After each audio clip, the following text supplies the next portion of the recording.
Good evening, and welcome to the Assembly Committee on Ways and Means. I would say after dark, but it's not dark yet, so evening version. Committee Secretary, will you please call the roll?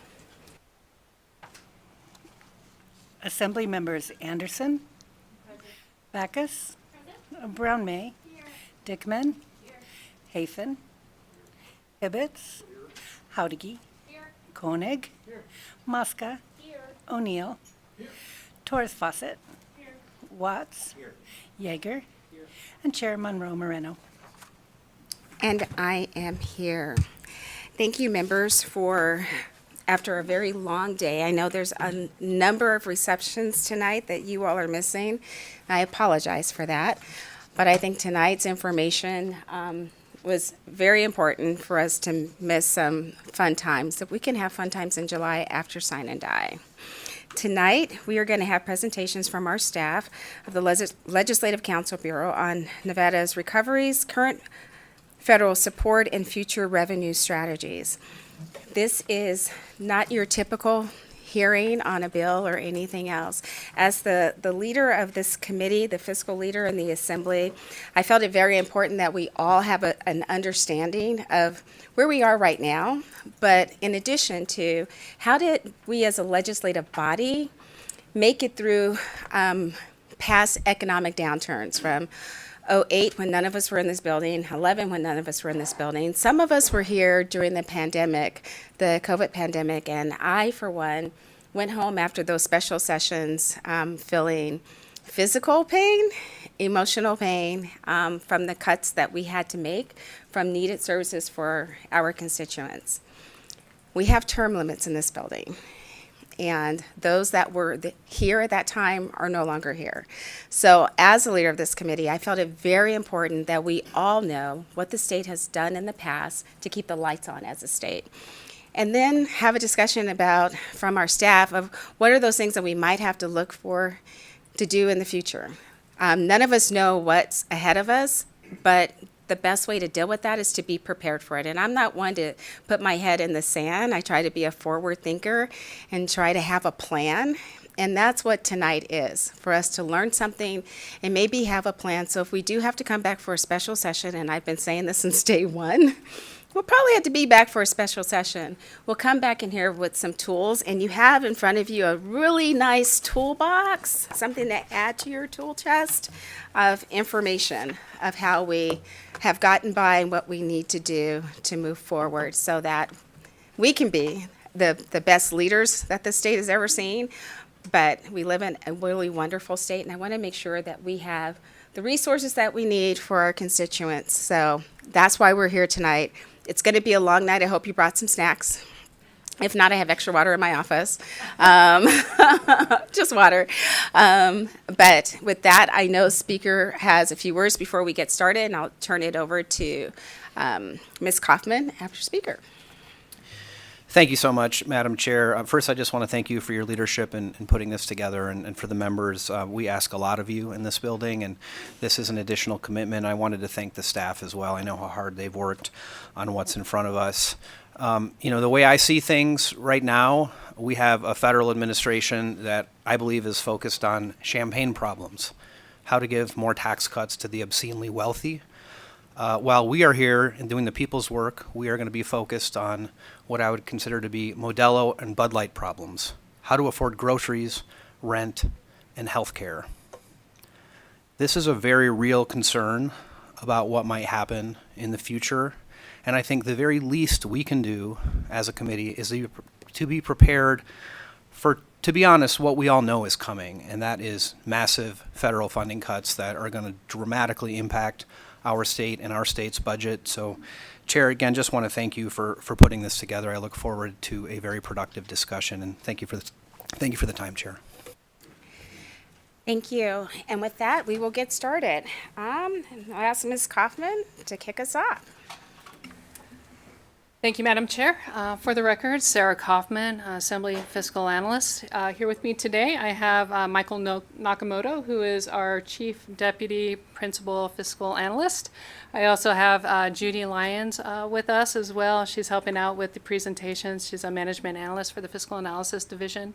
I've got a few phone a friends as well. Adam Dross, who's our Principal Deputy Fiscal Analyst, is here with us, as well as Brody Lizer, our Chief Principal Deputy Fiscal Analyst, and John Cusera, who is our Principal Program Analyst. So thank you for allowing us the opportunity to present to Ways and Means After Dark. I realize that it's not dark right now, but after we get through the 170 slides that we have, it probably will be dark. And we will hold all of our questions till the end, so you can get through it all. Thank you. So with that, we're here today at the request of Chair Monroe Moreno to present an overview of Nevada's response to the Great Recession and the pandemic recession. This presentation will cover the events leading up to the recessions and the actions taken during them, as well as the subsequent recovery efforts. In addition, the chair has requested that fiscal staff provide an overview of the federal funds projected for the state of Nevada over the 25 to 27 biennium, along with a presentation on options the state could consider to generate new revenue. This will include considerations for long-term fiscal sustainability and potential scenarios where the state may choose to fund certain programs with state resources, whether due to shifts in federal funding or evolving budgetary priorities. All right, so to begin, Mr. Nakamoto and myself began our careers with the Fiscal Analysis Division in 2005.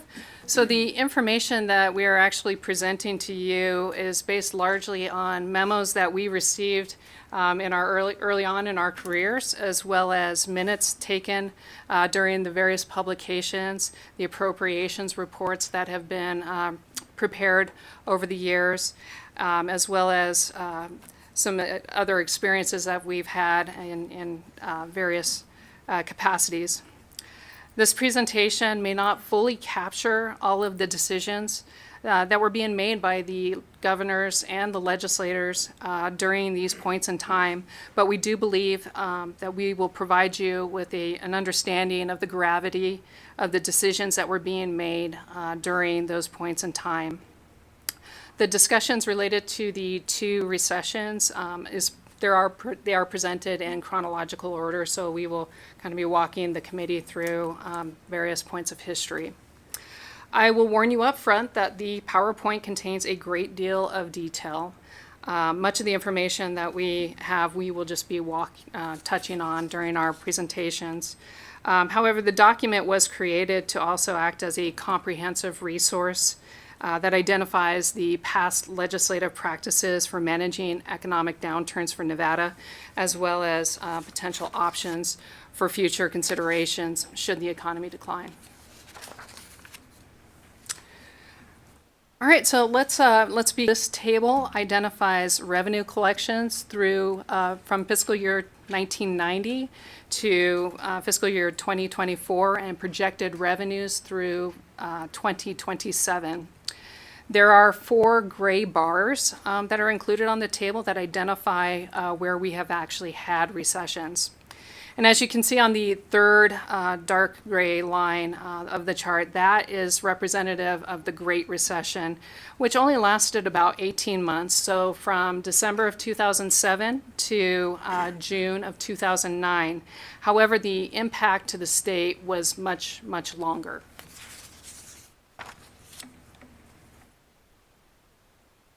Throughout this presentation, we have provided some of the headlines that we were reading at those points in time.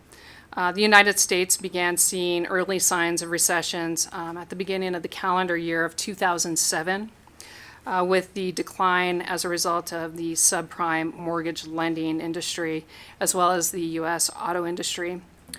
During that time, many subprime lenders were declaring bankruptcy, and the U.S. vehicle manufacturers were reporting declines in sales of SUVs as well as trucks as a result of gas prices increasing. As the industries across the United States declined, the state of Nevada also began to feel the effects of a slowing economy. The timeline on this particular slide highlights the key actions that the Interim Finance Committee and the legislature had to take over the 16-month period from October of 2007, when the state began to recognize that it was not going to meet its revenue projections for the 2007 to 2009 biennium, until the start of the next regular legislative session, which was in February of 2009. These actions are discussed in great detail in the following slides. So the first public meeting where the executive branch presented to the legislature information on how the state government revenues were being significantly impacted by the Great Recession was through an information item that was provided in November 14th, 2007 to the IFC.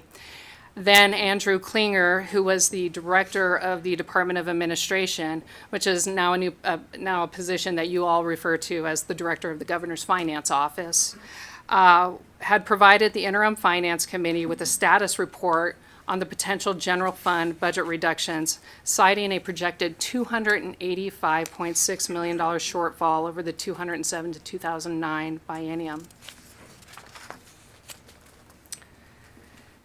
6 days after that meeting, Director Klinger issued an all-agency memo instructing state agencies to propose budget reductions of at least 8% to help address the $285.6 million shortfall for the 2007 to 2009 biennium. The bullets on this slide show all the areas of state agencies that were directed to review in order to address the projected revenue shortfalls. They included one-time appropriations, new programs that were not yet rolled out, deferring the start of new positions, eliminating budget rate increases, reducing services, and eliminating or reducing the scope of capital improvement project programs. The effect of the Great Recession began to escalate very quickly at this point in time.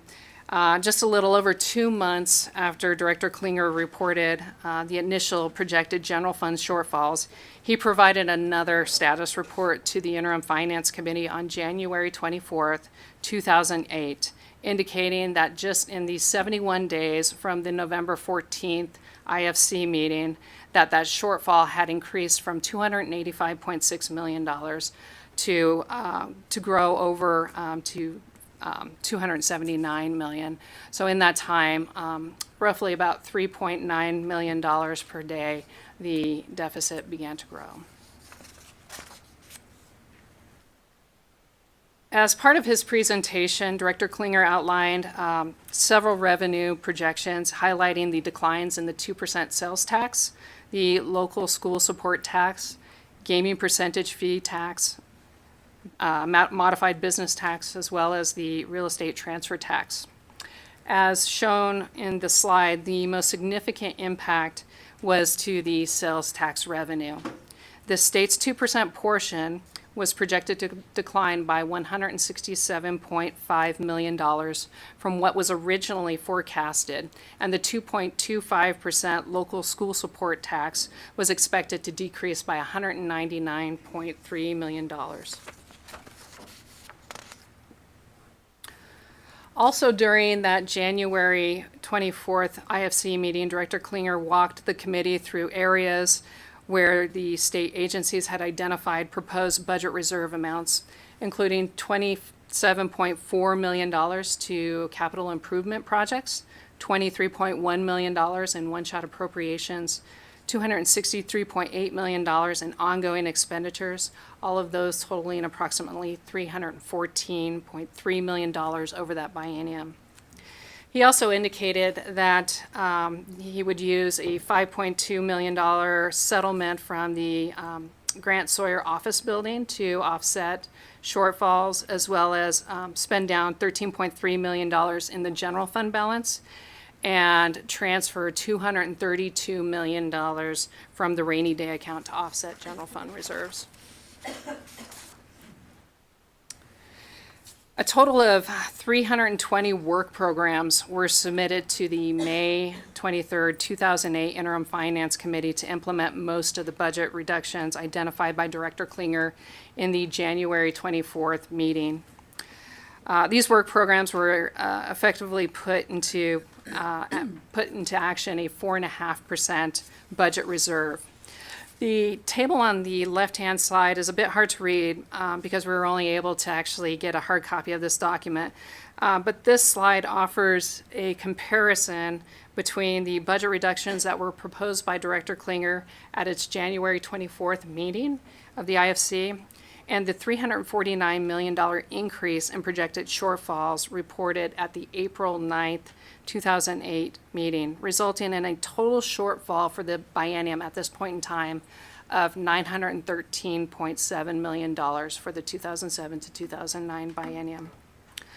I won't go through all of the details, but these are all listed in the middle column of the table on this slide. In May of 2008, Governor Gibbons established the SAGE Commission, which was a 20-member advisory group of private sector leaders and business executives to address the state's budgetary challenges and provide solutions to improve government efficiency. They provided 6 reports to the governor, and they concluded their work in January of 2010.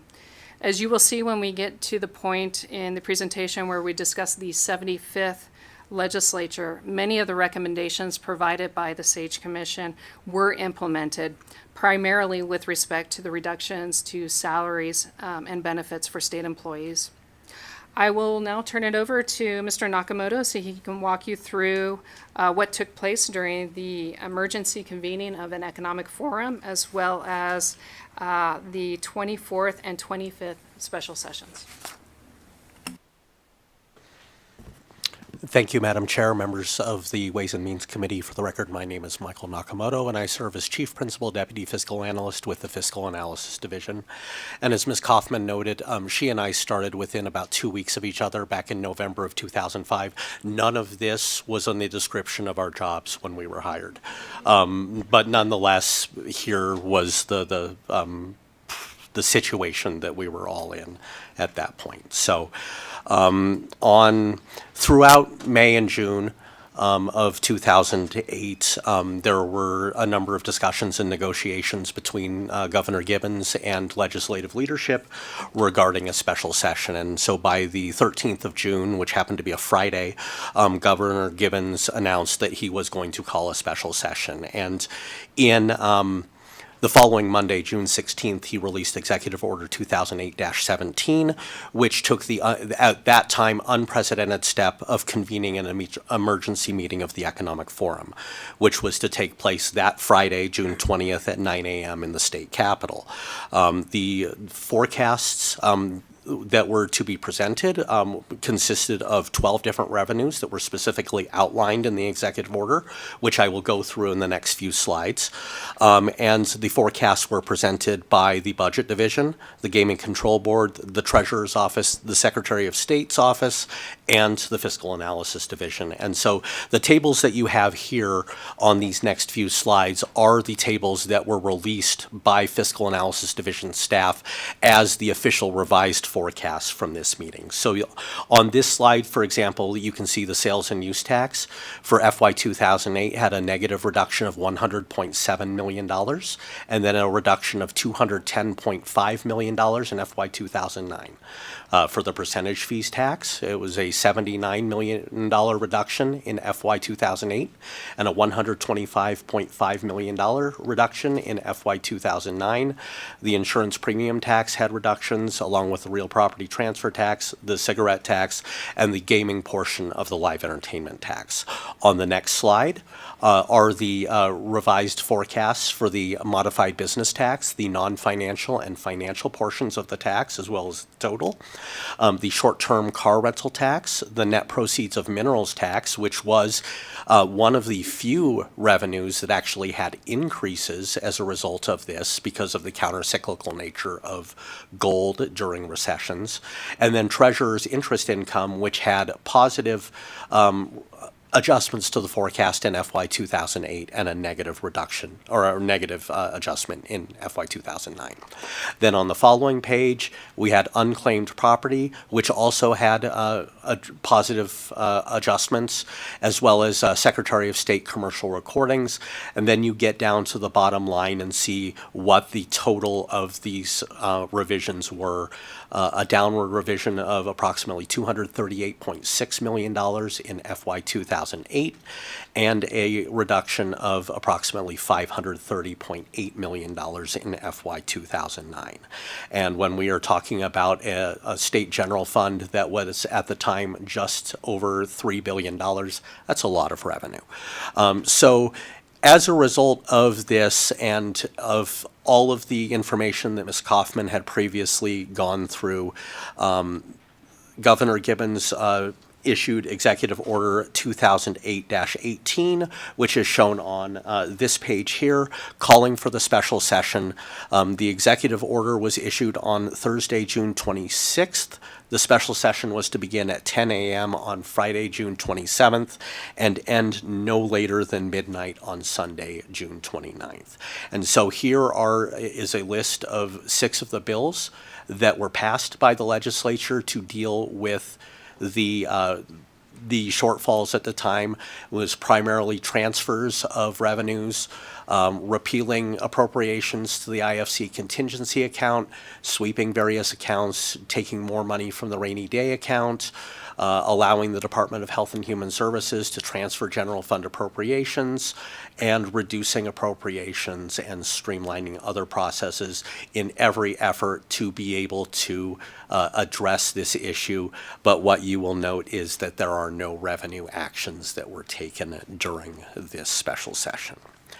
So on the next page, this was sufficient to get us through, but then the Economic Forum came along in December of 2008 and approved their forecasts under law for FY 2009, FY 2010, and FY 2011. The forecast approved by the Economic Forum for FY 2009 was $2.777 billion, or a 9.1% decrease from the actual collections for FY 2008. But more importantly, it was a $741 million decrease from the May 1st, 2007 approved forecast for FY 2009. FY 2010 and FY 2011 were a little bit better, but they were not necessarily that great. I think the end result of this is it was clear that the revenue actions or the picture was not any better. In fact, things were only getting worse. So ultimately what that led to was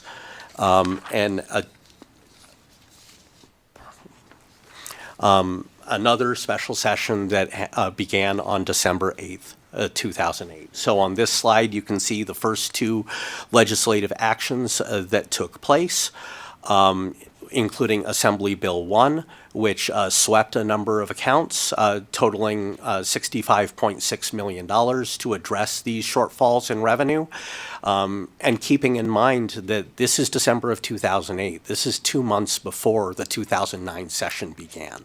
So the revenue picture in December of 2008 was to the point where it was not clear to anyone that we could even make it to the 2009 session before addressing many of these issues. And then Assembly Bill 2 on this page had another series of transfers, as well as the suspension of norm-referenced examinations for the 2008-2009 school year, as well as allowing the state treasurer to establish a $160 million line of credit from the local government pooled investment fund that the state treasurer was authorized to tap in case we needed that money to support state revenues or state operations, which to my recollection never was utilized. We were able to make it through without. Nonetheless, there were as well several revenue actions that took place, and those are on slide 21. And the first is Senate Bill 1. Pursuant to NRS 328.450, federal mineral lease revenues that are received from the federal government are first distributed to the state distributor, or were at the time distributed to the state distributive school account, and this is the first $7 million. And then for anything above $7 million, 25% went to the DSA, the other 75% went to the counties in which the minerals were extracted, and then 25% of that revenue that went to the counties went to the county school district. So Senate Bill 1 for FY 2009 removed that provision requiring the transfer of revenue to the counties so that all of the money went to the state DSA. And so this ended up generating approximately $11 million for the distributive school account in FY 2009. This revenue still does go to the state education fund, and it is one of a few revenue sources that I'll talk about throughout the presentation where the state is reliant on federal payments and actions. And I thought I would point that out because that is kind of the gist of why we are here today. The major revenue action, though, from that special session was Senate Bill 2, and it made 3 different changes to revenues. The first was requiring a prepayment of the net proceeds of minerals in FY 2009 for their estimated, the mining company's estimated calendar year tax for calendar year 2009. So in FY 2009, they were actually required to make a double payment. It was their FY 2008, or their actual collections for calendar year 2008 and an estimate for calendar year 2009. This ended up generating approximately $28 million for the state general fund in FY 2009. And because FY 2011 estimates were moved to FY 2010, it actually reduced collections, or was estimated to reduce collections by about $1.5 million. But this prepayment was scheduled to occur in calendar years 2009, 2010, and 2011. The second action was to reduce the taxpayer collection allowance for the sales and use tax, liquor tax, cigarette tax, and other tobacco tax from 0.5% to 0.25%, which was estimated to generate approximately $1.3 million in FY 2009 for the state general fund, and about $1.2 million for the DSA through the local school support tax. And then the short-term car rental tax, which at the time was a 6% tax with an additional mandatory surcharge of 4% that the lessor had to impose upon the customers, of which 1% went to the state highway fund, and then the lessor could keep the other 3%. This 4% recovery surcharge was changed such that they could keep 2%. 1% would go to the state highway fund, and 1% would go to the state general fund, which generated approximately $1.8 million as well. So at this point, having gone through those special sessions and those actions, I will turn it back over to Ms. Kaufman. Thank you. Thank you, Mr. Nakamoto.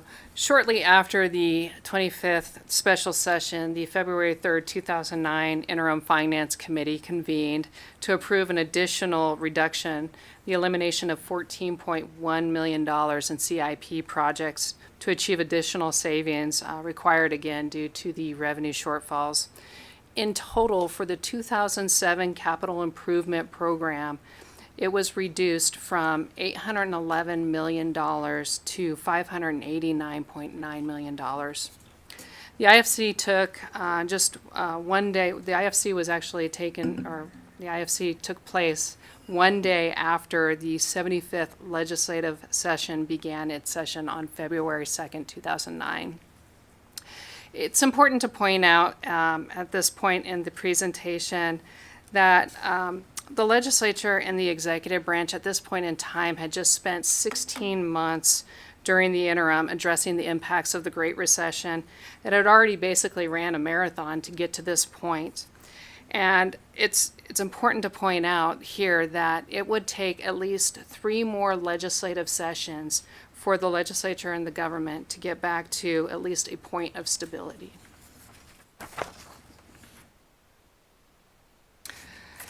So as we entered the 75th legislative session, these were some of the headlines that we were seeing nationally and locally just 1 year into the Great Recession. And this slide shows the timeline of some of the various events that took place from the start of the 75th legislative session to the lead up of the 76th legislative session.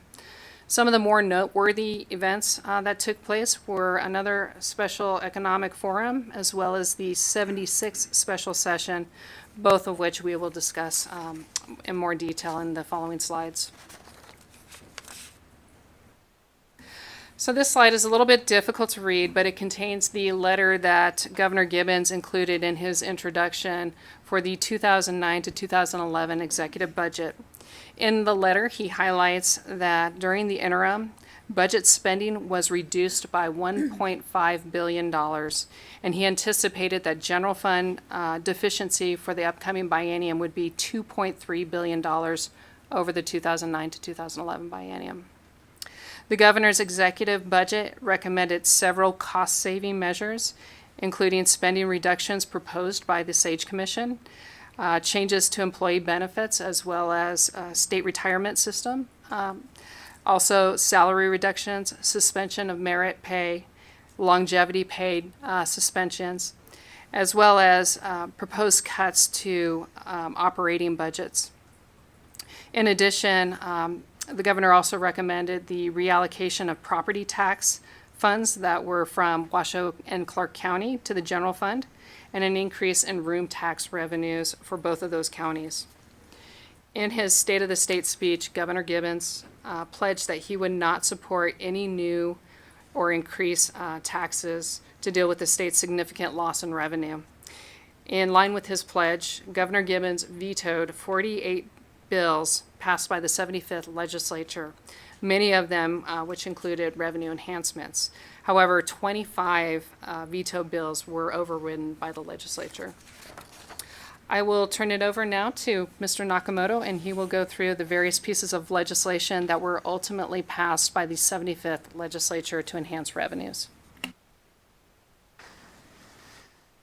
Thank you. On slide 26, this is the list of revenue enhancements that were approved during the 2009 session, and there are a lot of them. And in fact, there were approximately a dozen bills that were passed, most of which were vetoed by Governor Gibbons and were the vetoes were overridden by the legislature. I'm not going to go through all of them, but I am going to go through several of them. And so the next one on page 27 is the most significant bill of the 2009 session in terms of revenue, and that was Senate Bill 429.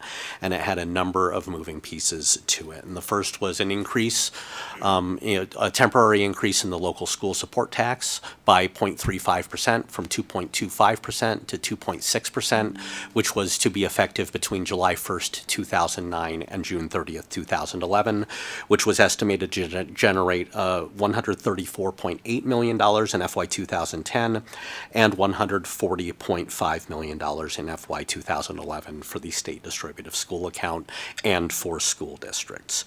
The next is the business license fee, which at the time was $100. It was raised from $100 to $200 between July 1st, 2009 and September 30th, 2009.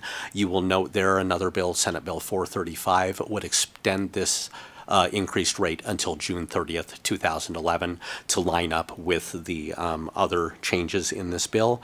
That was estimated to generate $38.3 million in FY 2010 and $44.8 million in FY 2011, again for the state general fund. The modified business tax was adjusted from the non-financial rate, which was at 0.63% on all taxable wages, was increased adjusted. The first $62,500 of wages in a calendar quarter were taxed at a rate of 0.5%, and then anything in excess of $62,500 in a calendar quarter was taxed at a rate of 1.17%, which was estimated to generate $173.3 million in FY 2010 and $172.4 million in FY 2011. And then the governmental services tax, or GST, was adjusted by adding 10% to the depreciation schedule for all motor vehicles except new vehicles, with the proceeds from that 10% increment deposited in the state general fund for FY 2010, 11, 12, and 13, and then beginning in FY 2014, those proceeds were to be deposited in the state highway fund. That was estimated to generate $42.8 million in FY 2010 and $51.4 million in FY 2011. As you can see at the bottom, this was one of the bills that was vetoed by Governor Gibbons, but the veto was overridden by 2/3 majorities in both houses of the legislature. On the next slide is Initiative Petition 1. This was one of the bills that Ms. Kaufman referenced as being part of the governor's executive budget. This started as an initiative petition filed with the Secretary of State's office on July 31st, 2008, and it was followed by 2 advisory questions, one in Clark County and one in Washoe County, that sought support of the imposition of this additional rate for the support of K-12 education, and the language said, quote, specifically to improve student achievement and for the salaries of non-administrative educational personnel. The ballot question passed in both Clark and Washoe counties, and so having also received a sufficient number of signatures, it was presented to the legislature on the first day of session and had 40 days to be considered. The tax that was proposed in Initiative Petition 1 was a room tax rate of up to 3% in any county whose population is 300,000 or more. So that was Clark and Washoe counties. But the rate could only be imposed such that the total rate in the county as of July 1st, when combined with the total or the rate as of July 31st, 2008, could not exceed 13%. So as a result, the rate that was imposed under this authority would have been 3% in all parts of Clark County, with the exception of hotels in the Fremont Street area of downtown Las Vegas with 75 or more rooms, which could only impose the rate at 2%. In Washoe County, the rate could be imposed at 1% in unincorporated Washoe County and in the city of Reno, excluding downtown Reno. But because the city of Sparks and downtown Reno already had rates in excess of 13% as of July 1st, 2008, there was no additional rate that could be imposed. So this initiative petition was considered and approved by the legislature on the 38th day of session, and then it became law on March 18th, 2009, pursuant to Article 4, Section 35 of the Nevada Constitution. And basically that says that if a bill is submitted to the governor for his or her approval, but he neither vetoes it nor signs it, it becomes law without a signature. So even though it was in the governor's budget, Governor Gibbons did not sign this bill, but he allowed it to become law. This was estimated to generate $104.7 million in FY 2010 and $115.2 million in FY 2011. On the next slide is Senate Bill 234, which removed that 4% mandatory recovery surcharge for the short-term auto lease tax, the one where 1% was deposited in the state highway fund and then 1% was deposited in the state general fund. It went ahead and increased the rate of the tax from 6% to 10%, with the state general fund receiving 9% of the tax and the state highway fund receiving 1% of the tax. So rental agencies agencies to offset the 2% loss of the recovery surcharge. They were given the authority to impose additional fees to cover licensing costs and other costs of the business, but those costs had to be clearly stated on the lease agreement. This was another bill that was approved by the legislature, then vetoed by Governor Gibbons and overridden. It was estimated to generate $9.9 million in FY 2010 and $13.6 million in FY 2011. One of the bills that Ms. Kaufman did also, or ideas that Ms. Kaufman also did mention as part of the governor's letter, was the transfer of a portion of certain property tax rates. And so these were property tax rates that were being imposed for operating and capital projects in Clark and Washoe counties. So 4 cents of the county operating rate and 5 cents of each county's capital rate were to be deposited in the state general fund in FY 2010 and 2011. From the operating rate, there was estimated to be $36 million transferred in FY 2010 and $32.4 million in FY 2011, the bulk of that revenue coming from Clark County. And then from the 5-cent capital rate, it was estimated to generate $34.2 million in FY 2010 and $26 million in FY 2011. On the next slide is Assembly Bill 552, which made a number of changes relating to the administration of taxes, and which would also direct more revenue to the state. The first was permanently increasing the commission to be kept by the state for the cost of collecting and distributing local sales and use taxes from 0.75% to 1.75%. And this change was made for all rates except the local school support tax, because if we had increased that, we would have had to have made it up through the Nevada plan through the state general fund. The collection allowance was estimated to generate $16.4 million in FY 2010 and $17 million in FY 2011. And then under Assembly Bill 563, this was the K-12 funding bill for the 2009-11 biennium. It required the transfer of certain local revenues that were collected in Clark County to the Clark County School District or the DSA as local funds available for CCSD under the Nevada plan.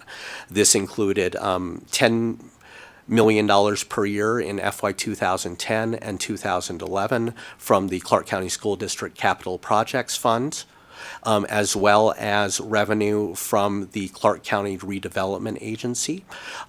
It was approximately $6 million in FY 2010 and $5.4 million in FY 2011. These funds were primarily generated due to the abolishment of that agency by the Clark County Commission, and this amount represented the portion of the property taxes that were retained by the redevelopment agency that would have been distributed to CCSD if they had not otherwise been retained by the redevelopment agency. As noted on this slide, again, both of these bills were vetoed by Governor Gibbons, and the legislature overrode both of those vetoes.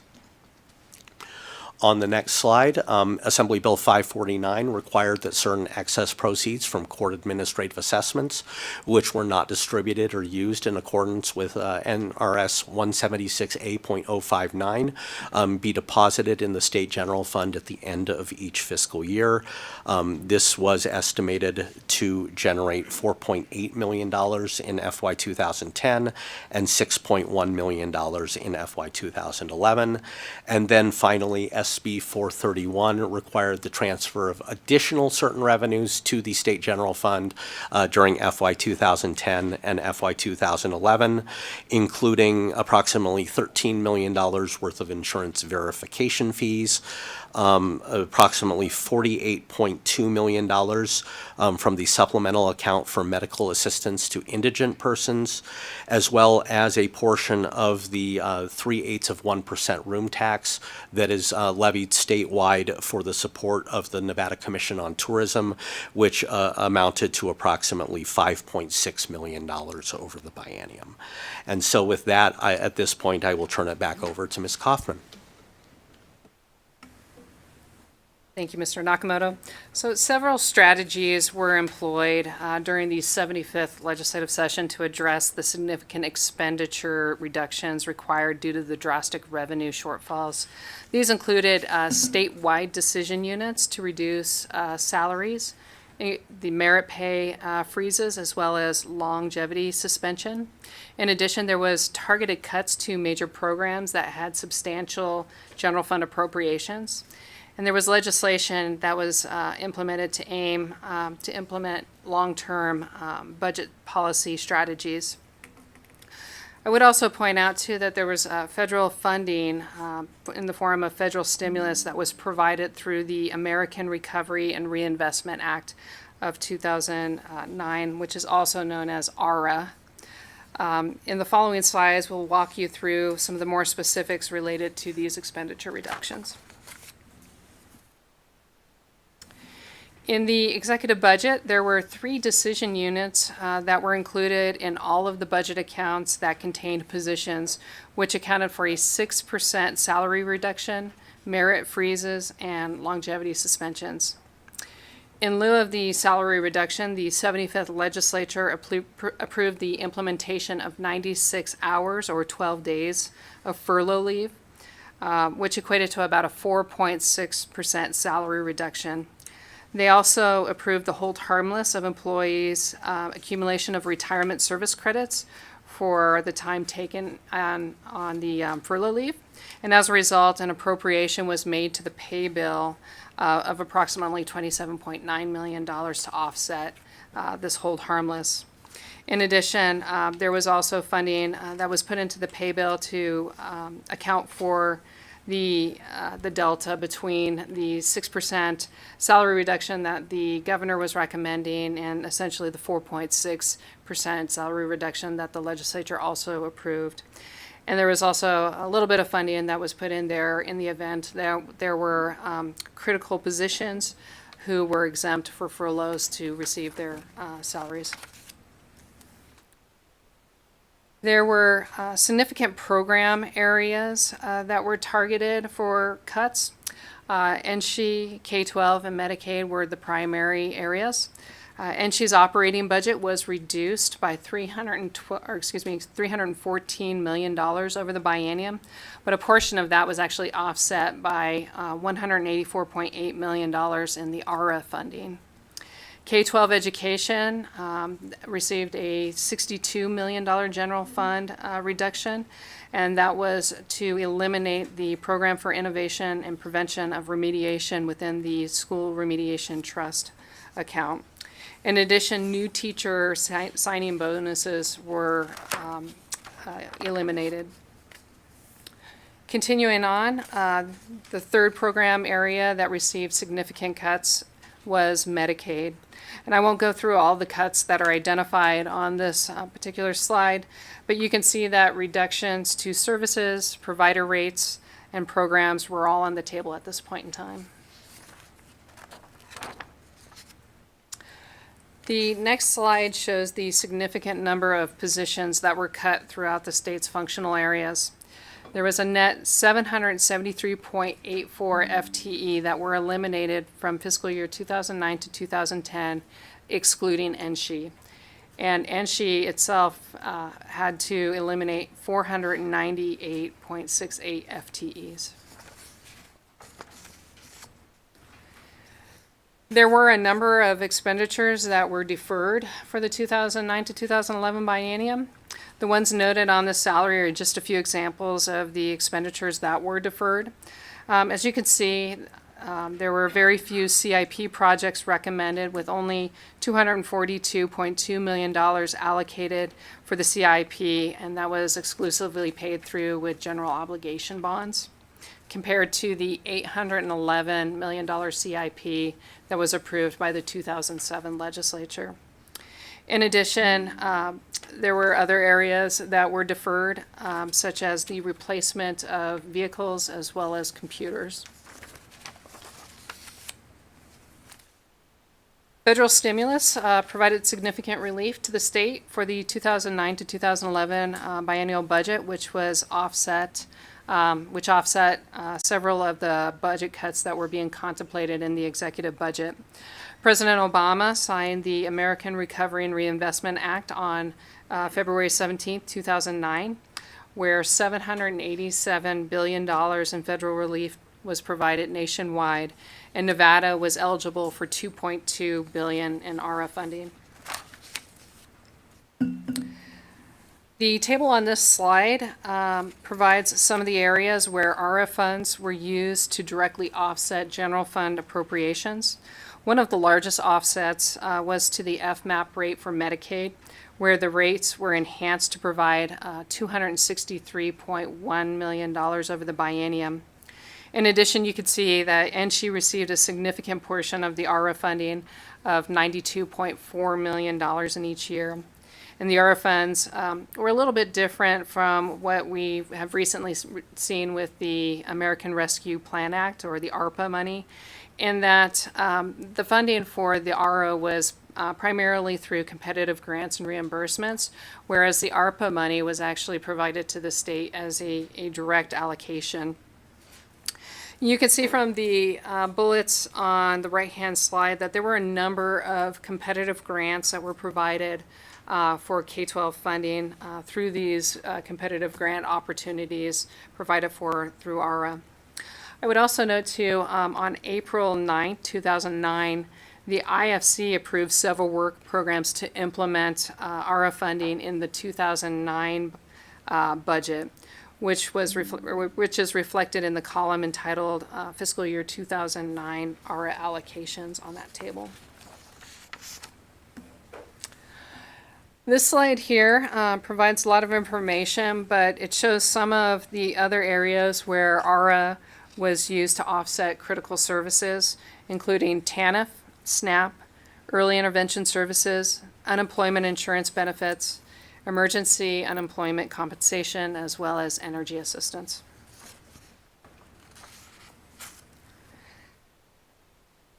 Yeah, on this next slide, the first table on the top provides a comparison of the total unrestricted general fund revenues and the general fund operating appropriations approved by the 2007 to 2009 biennium compared to the 2009 to 2011 biennium.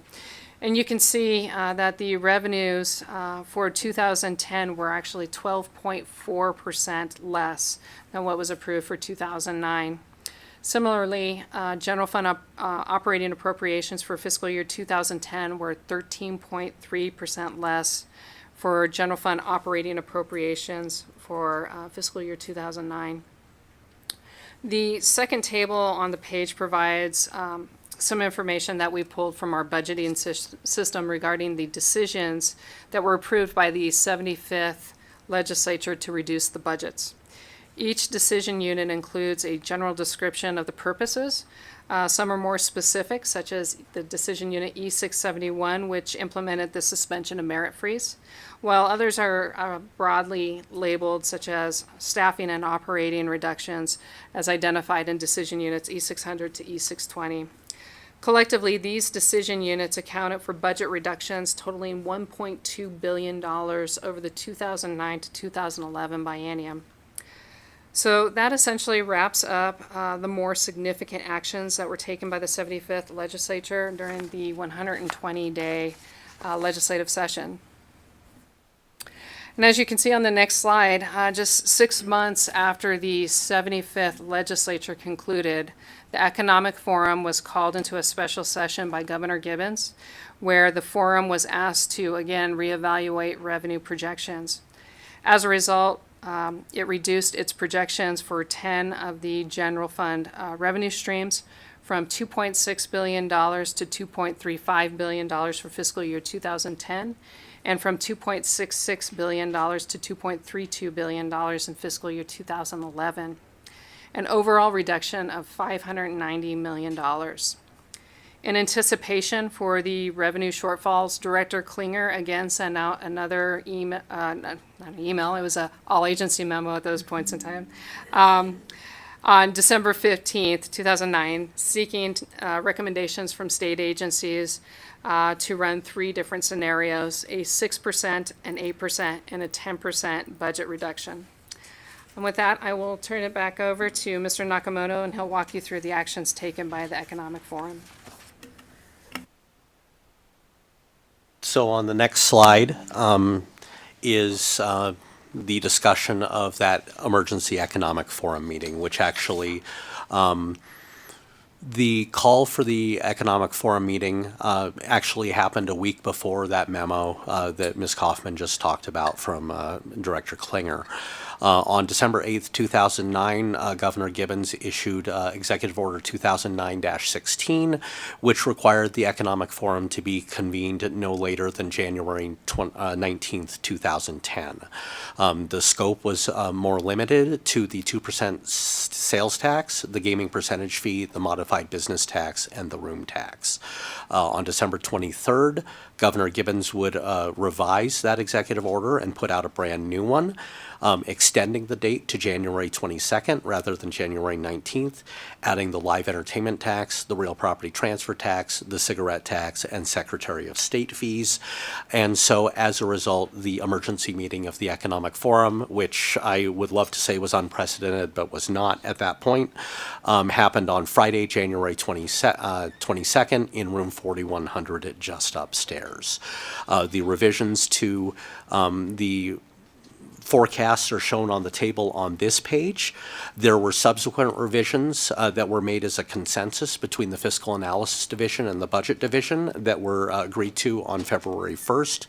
The end results of those combined forecasts was a reduction in FY 2010 of $234.5 million from the unrestricted general fund forecast, and then in FY 2011 a reduction of $352.7 million from the May 1st legislatively adjusted forecasts. And keeping in mind these were the forecasts after all the revenue enhancements that I had previously discussed from the 2009 session, the Economic Forum and budget and fiscal staff were coming in and reducing those forecasts even further.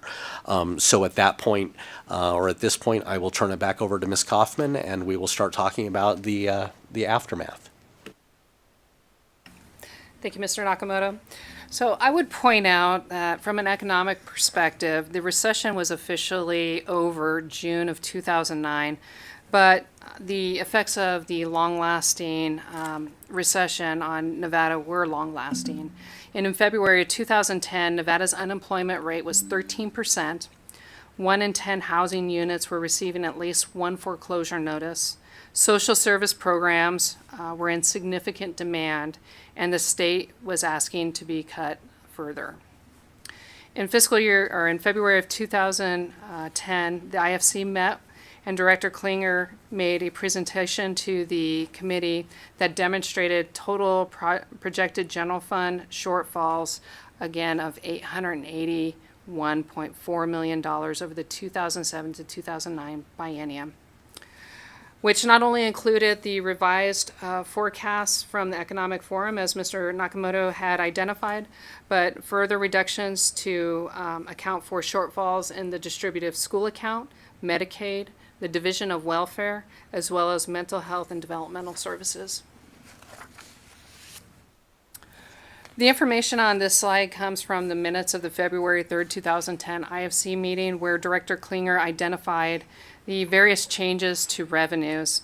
The biggest shortfall coming from sales and use tax, which was estimated to decline by $183.4 million, and LSST, which was expected to decrease by $216 million. With revenues continuing to decline, the legislature began preparing for the 26th special session, 2 years after the recession started. The state at this point was running out of options to address the prolonged recession. And as a result, the Interim Finance Committee scheduled a series of meetings over the course of 18 days from February 4th to February 22nd, seeking input from various stakeholders, state agencies, as well as other entities. The first 3 meetings included various presentations from state agencies that are noted on this slide. I would note that industry stakeholders such as the Associated General Contractors of both northern and southern California, northern and southern Nevada, as well as the Carpenters Union and the Regional Transportation Commission of Southern Nevada were asked to participate in these meetings. During these IFC meetings, there was also discussion on various alternatives to generate revenues, such as tax amnesty programs, the prepayment again of net proceeds of minerals, and the installation of a program called InsureNet, where camera systems would be installed to detect uninsured motorists and fine them upon the renewal of their registration.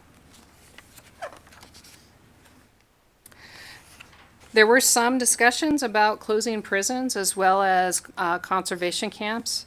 And there was also discussion about the possibility of selling state buildings and entering into sale leaseback agreements in order to access the equity in the state's assets.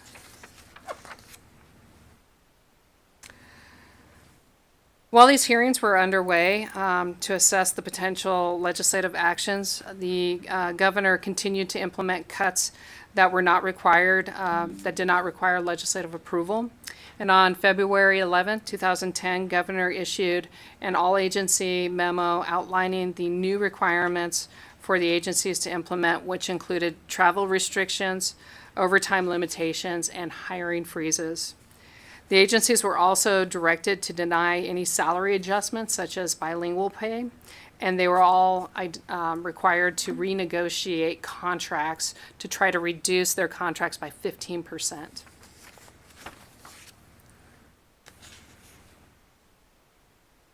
I will now turn it over to Mr. Nakamoto, and he will talk about the 26th special session. Thank you. So as Ms. Kaufman just noted, following all of the discussions by IFC, there was a proclamation for a special session issued by Governor Gibbons on February 16th that would begin on February 23rd at 9 a.m. And the direction was given for a number of different things, including reduction of appropriations, transferring of funds from various accounts to the state general fund, increasing furlough hours to 10 hours per month for certain staff, closing offices for the state 1 day per week, providing local governments who are also having similar budget woes as the state with the flexibility for their operating hours, adjusting Medicaid program rates, removing spending earmarks for K-12 education, and so on. One of the things that is worthwhile to note, though, is that the hard line on revenue enhancements that the governor had during the 2009 session was not necessarily as evident here. And so when I go through some of the legislation, you will see that there are actually revenue enhancements that were part of this. So on the next slide are some of the significant bills dealing with the budget and expenditures, including some of the things that I had previously mentioned, allowing county offices to deviate from their required operating hours in Assembly Bill 2, reallocating funds from the Abandoned Property Trust account and other funds, allowing school districts to increase their class sizes by up to 2 students in grades 1 through 3 for the 2010-11 school year, and then reallocating those funds to minimize budget reductions, impacts on class sizes in grades 4 through 12, and then temporarily waiving requirements for school districts, charter schools, and university schools for profoundly gifted pupils to spend a minimum amount on textbooks, instructional supplies, software, and hardware, and allowing this money to be spent elsewhere without seeking individual waivers. I will focus most heavily, though, on Assembly Bill 6, which was on the next page, which is the revenue bill that was passed during that session. And so the first action was a tax amnesty program to be conducted by the Department of Taxation between July 1st, 2010 and September 30th, 2010, which allowed anyone who had a deficiency with the Department of Taxation to satisfy that deficiency without the payment of penalties and interest. That was estimated to generate $10 million in FY 2011. Next was the Clean Water Coalition Act. Our action, the Clean Water Coalition was required to transfer securities and cash in the amount of $62 million to the State General Fund effective April 1st, 2010, which was put onto the economic form sheets for FY 2011. We will discuss later in the presentation that this action was overturned by the Nevada Supreme Court, and there is an entire slide dealing with that. The next action was a mining claim fee that was created based on the number of claims filed pursuant to NRS 517.230 during FY 2010 and FY 2011 based on the schedule that is on this page. This was estimated to generate $25.7 million in FY 2011. The amount that was generated was actually closer to zero because this was later repealed, and I will talk about that also later in the presentation. The Legislative Commission was required to transfer $100,000 in revenue collected by LCB from lobbyist registration fees to the State General Fund in FY 2011. There were a number of filing fees associated with the Secretary of State's office related to securities, commercial recordings, and Uniform Commercial Code filings that became effective in FY 2011, which were estimated to generate approximately $6.6 million per fiscal year. The license fee collected by the Nevada State Athletic Commission for exhibitions of unarmed combat was increased from 4% to 6%, which was estimated to generate $1.3 million in FY 2011. There was a new notice of default fee that was put in place of $150 at the time of recording a notice of default or election to sell real property that began in FY 2011, which was estimated to generate approximately $11 million. And then because we ran out of room on the slide, there was an increase in the court administrative assessment fee when somebody is found guilty or pleads guilty to a misdemeanor in a district court. There was an additional assessment of $5 put on that person that goes to the State General Fund, which was estimated to generate approximately $2.3 million in FY 2011. On the next slide are the Senate bills that were passed during this special session, which again primarily dealt with the reallocation of revenues as well as implementing various budget cuts, including furlough requirements in Senate Bill 3. And then at this point, I will turn it back over to Ms. Kaufman. Thank you, Mr. Nakamoto. So 2 months after the 26th special session, an all-agency memo from Director Klinger was sent to all the state agencies in anticipation of further revenue shortfalls for the 2011 to 2013 biennium. The agencies were instructed to provide recommendations to reduce their budget, this time again by 10%. As the state geared up for the 76th legislative session, signs of recovery had finally begun to emerge, and headlines were becoming more positive with rising taxable sales, job growth, and reductions in foreclosures. Although there were encouraging signs of economic change, the state's budget had yet to experience a recovery.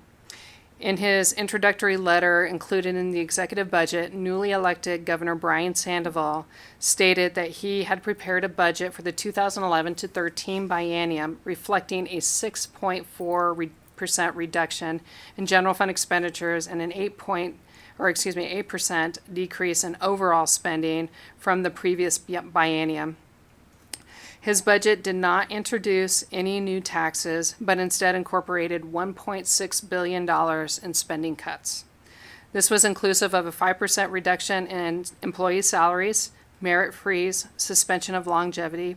He further proposed to shift certain services to local governments to offset expenditures for the state. Now we'll turn it over to Mr. Nakamoto to talk about the Clean Water Coalition. so, as Ms. Kaufman noted, the Governor Sandoval's budget for the during the 2011 session proposed no new taxes. And in fact, many of the legislative actions taken during the 2009 session, the temporary increase in the local school support tax, the modified business tax, the business license fee, and so on, were scheduled to sunset. And then on May 26, 2011, the Nevada Supreme Court ruled on the lawsuit that was filed relating to the Clean Water Coalition. And so basically, the Clean Water Coalition had been founded in 2002 and then collected funds between 2002 and 2011 for the Systems Conveyance and Operations Program, otherwise known as SCOP, which aimed to plan, design, finance, construct, operate, and maintain a regional system for conveying effluent to the Colorado River. But SCOP was suspended, and as a result, that was the decision that the legislature made to sweep the $62 million that had been collected and distribute that money into the state general fund. A number of businesses that had paid these fees sued the state, saying that this was essentially a tax that violated the Constitution's prohibition against a special or local tax. The Supreme Court on May 26, 2011 would agree with these businesses and overturn the Clean Water Coalition action, therefore voiding it and removing $62 million from the FY 2011 sheets. I believe at this point it became fairly clear that in order to pass a balanced budget, there needed to be reconsideration of revenues going forward. So as a result, we go on to the next page and start talking about the revenue actions that were ultimately approved during this session. And so the first one is Assembly Bill 561, which contained the major revenue enhancements for this session. And so you can see that a lot of these actions were familiar or are familiar because I discussed them in Senate Bill 429 from 2009. The local school support tax, which was supposed to sunset at the end of FY 2011, was extended for another 2 years. The increase of the business license fee from $100 to $200, which was scheduled to sunset at the end of FY 2011, was extended for another 2 years. The modified business tax sunset, which was also scheduled at the end of 2011, was extended for 2 years, but the rates were changed such that the $62,500 per calendar quarter, anything up to that point, which was previously at 0.5%, now became 0. Anything above that was maintained the 1.17% rate.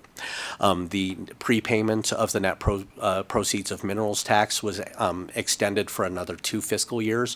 The reason for doing that is at the point where you actually switch it back, there's a year that you don't receive revenue, and so the decision was to extend that for another 2 years, such that the lack of revenue from switching that back would occur in FY 2014 rather than in FY 2012.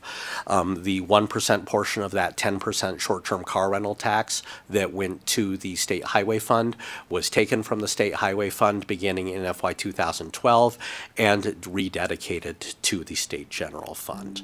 The 1% transfer of the Economic Forum's unrestricted forecast to the Rainy Day Fund, which Ms. Kaufman will discuss a little bit later, was suspended for FY 2012 and 2013, which resulted in a reduction of expenditures of approximately $29.8 million in FY 2012 and $29.9 million in FY 2013. And then finally, the remaining balance of the Rainy Day Fund, which was at the time $41.3 million, was transferred to the State General Fund in FY 2011. On the next slide, Assembly Bill 579 required that the proceeds from the 3% room tax, which were supposed to go to the State Supplemental School Support Fund under the original provisions of IP1, beginning in FY 2012, be instead deposited in the State Distributive School Account and used for K-12 education through the DSA for FY 2012 and FY 2013. Assembly Bill 219 created a new program that required slot machine wagering vouchers at non-restricted gaming licensees to expire within 180 days. And then after the expiration date, 75% of the value of that voucher would be transferred to the state general fund. Again, beginning in FY 2012, the other 25% is kept by the gaming licensee. Was estimated to generate $3.3 million in FY 2012 because you had to let the vouchers expire for 180 days first, so there was not a lot of revenue generated in FY 2012, but it generated approximately $13.3 million in FY 2013. And then in Assembly Bill 500, there was at the time a $2 transfer from the quarterly licensing fees for restricted and non-restricted slot machines that went to the account to support programs for the prevention and treatment of problem gambling. That $2 per machine per quarter allocation was reduced to $1 per machine for FY 2012 and FY 2013, and then required that additional dollar to go to the state general fund. That was approximately $760,000 in FY 2012 and $770,000 in FY 2013. On the next slide, Assembly Bill 529 required the transfer of $19,112,621 in FY 2012 and $19,218,718 in FY 2013 from the supplemental account for medical assistance to indigent persons that was created in the Fund for Hospital Care to Indigent Persons pursuant to NRS 428.315 or 305 to the State General Fund. Then SB 136 reduced the period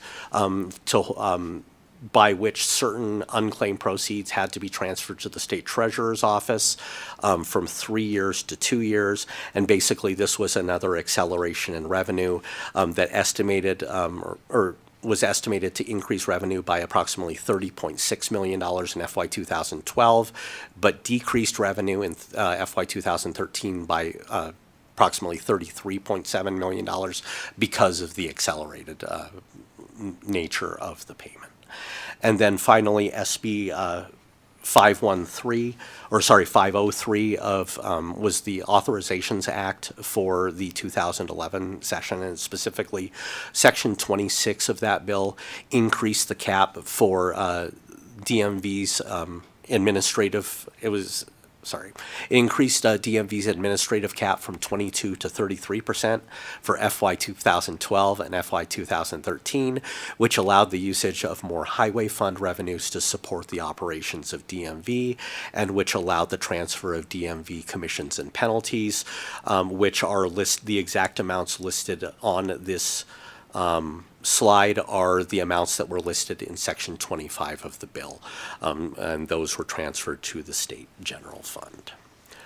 On slide 61 is Senate Bill 493, and there is a lot of language there, and I will make it as summary as possible. And basically, there were two things that were going on here. And the first is that there were a number of changes to the allowed deductions from gross proceeds for the calculation of the net proceeds of minerals tax.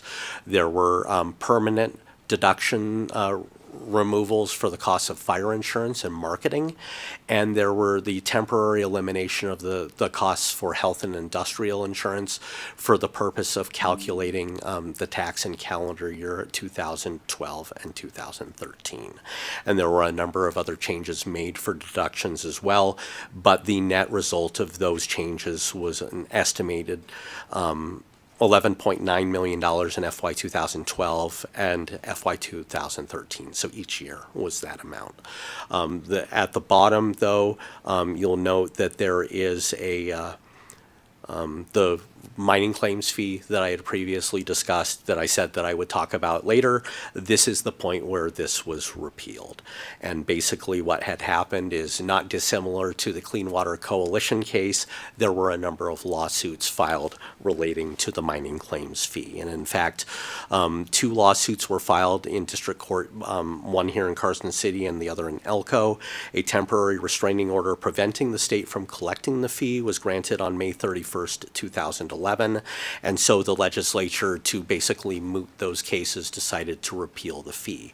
At the time, however, approximately $4.2 million had been collected. So SB 493 contained refund mechanisms that allowed the people who had collected the fee to either use or to receive a credit against the modified business tax, or if that just wasn't practical because they didn't have an MBT liability, then they could receive a refund from the state. And again, this was approximately $4.2 million that was affected. And so at this point, I will turn it back over to Ms. Kaufman.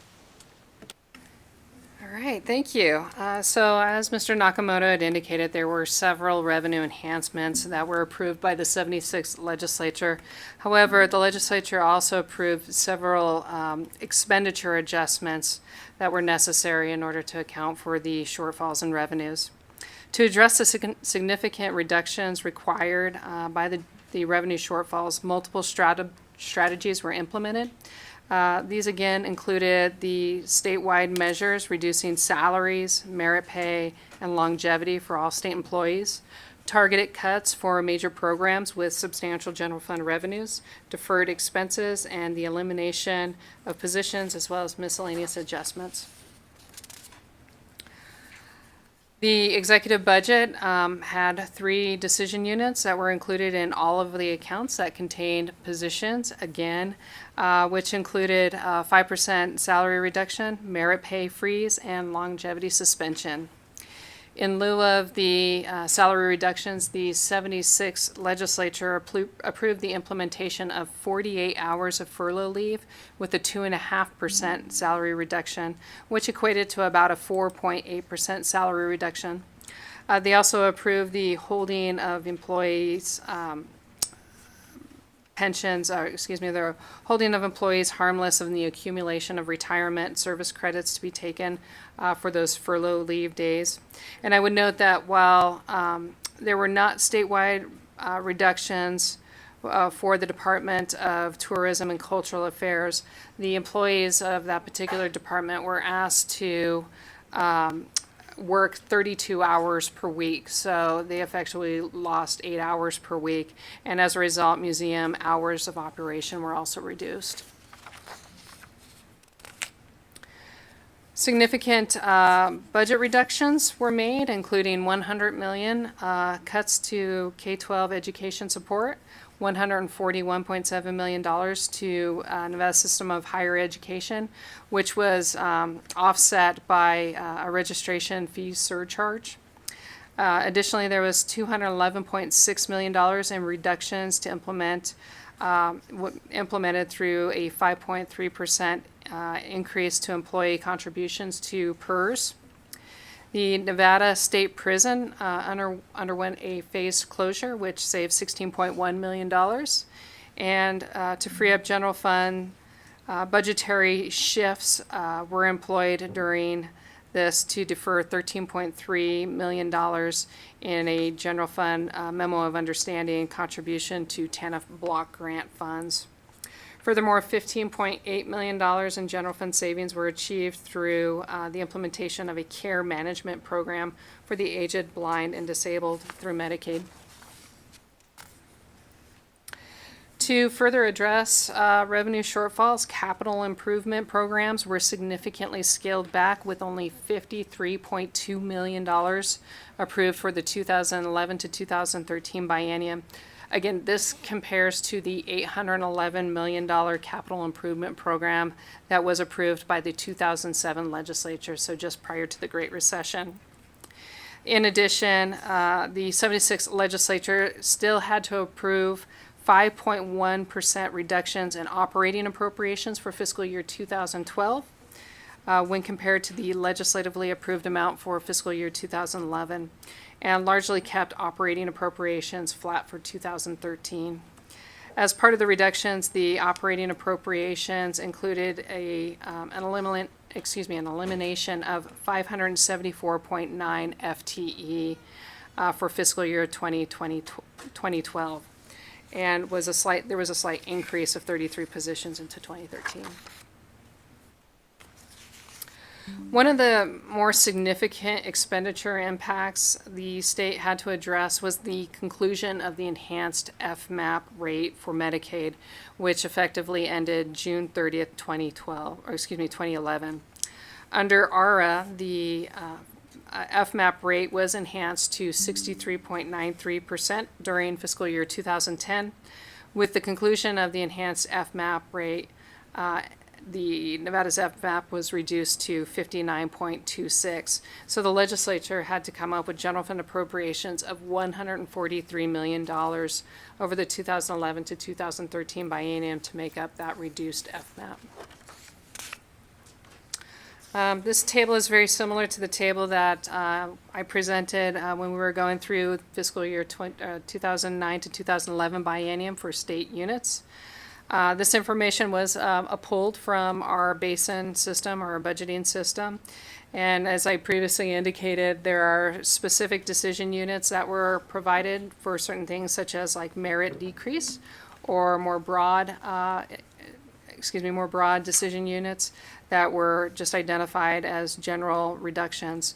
But collectively, the legislature reduced $756.1 million over the 2011 to 2013 biennium through these decision units.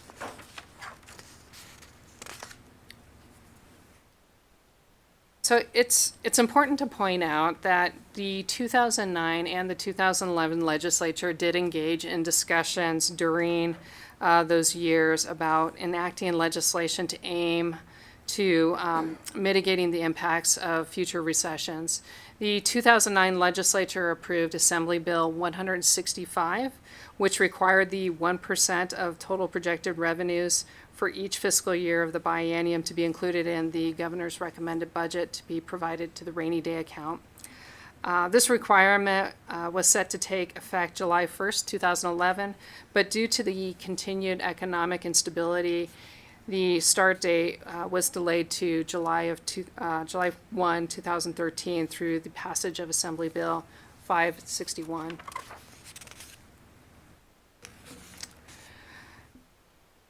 I thought it was important to point out to the committee this slide as well. So while the federal government allowed Nevada to actually borrow $773 million to pay unemployment insurance benefits, it was very much alone.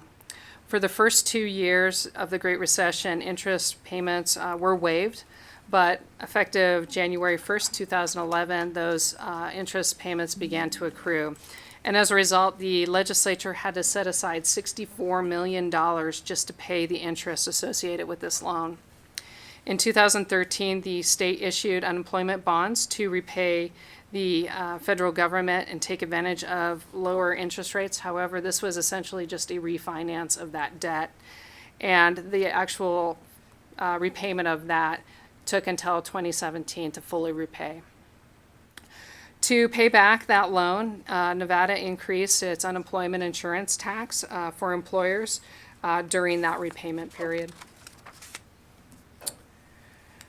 All right, so that gets us to the 77th legislative session.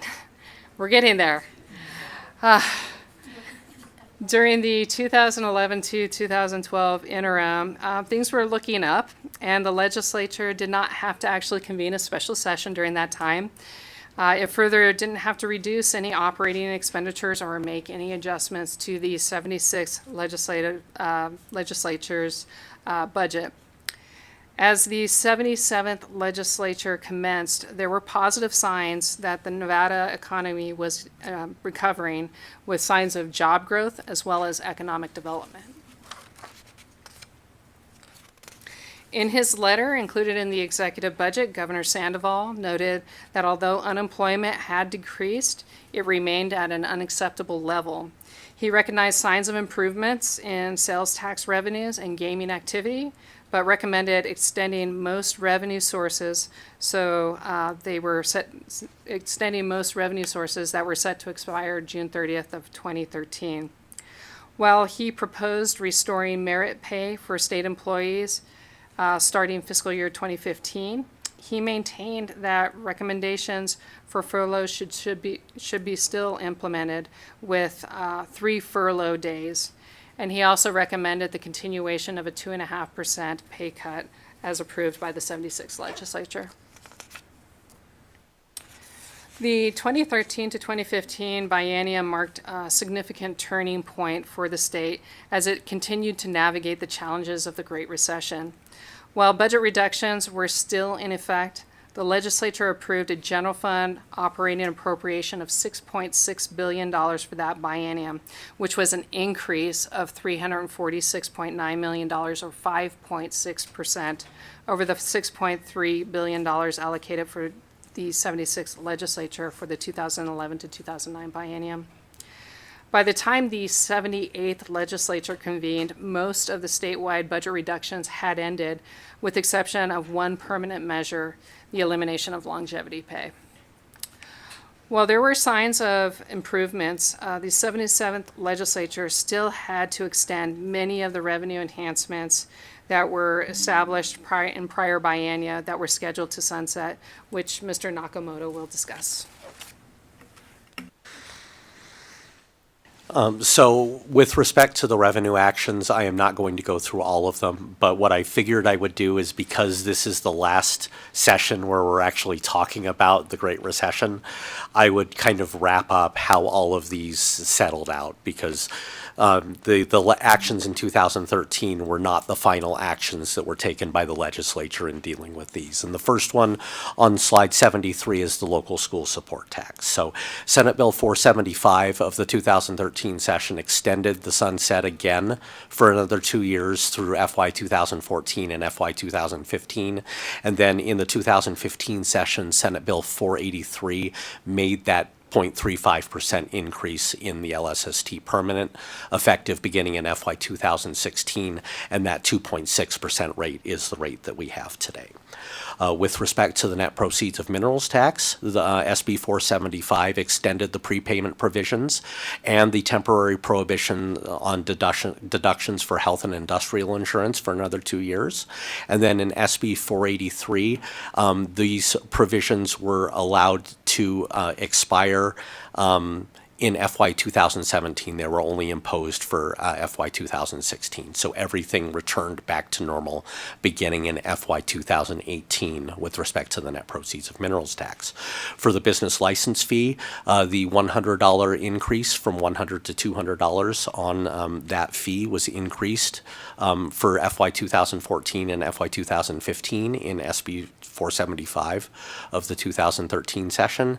And then in SB 483 of the 2015 session, the annual fee was increased to $500 for corporations and $200 for all business entities beginning in FY 2016, and these are the rates that are in place today.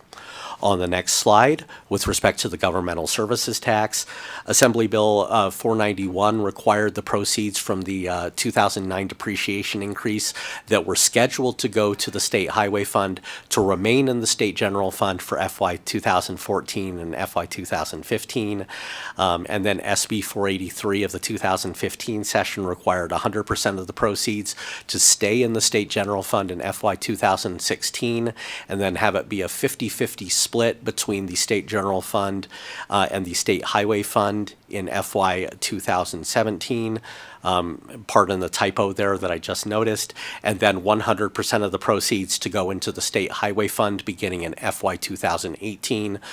I'm not going to go through the entire history because I think I've done that for this committee in the past, but the proceeds would not go entirely into the State Highway Fund until FY 2024, following the passage of Senate Bill 452 from last session, which is, I believe, the hearing where I went through the entire history of that for all of you. And then the room tax.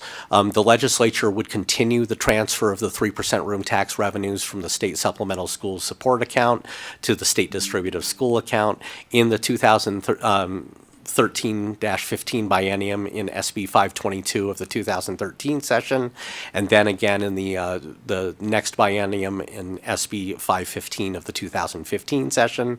They would actually continue this in subsequent biennium, and then in SB 543 of the 2019 session, the proceeds from this 3% room tax would be permanently deposited in the state education fund beginning in FY 2022 for the support of K-12 education under the People-Centered Funding Plan, which is where those revenues are distributed today.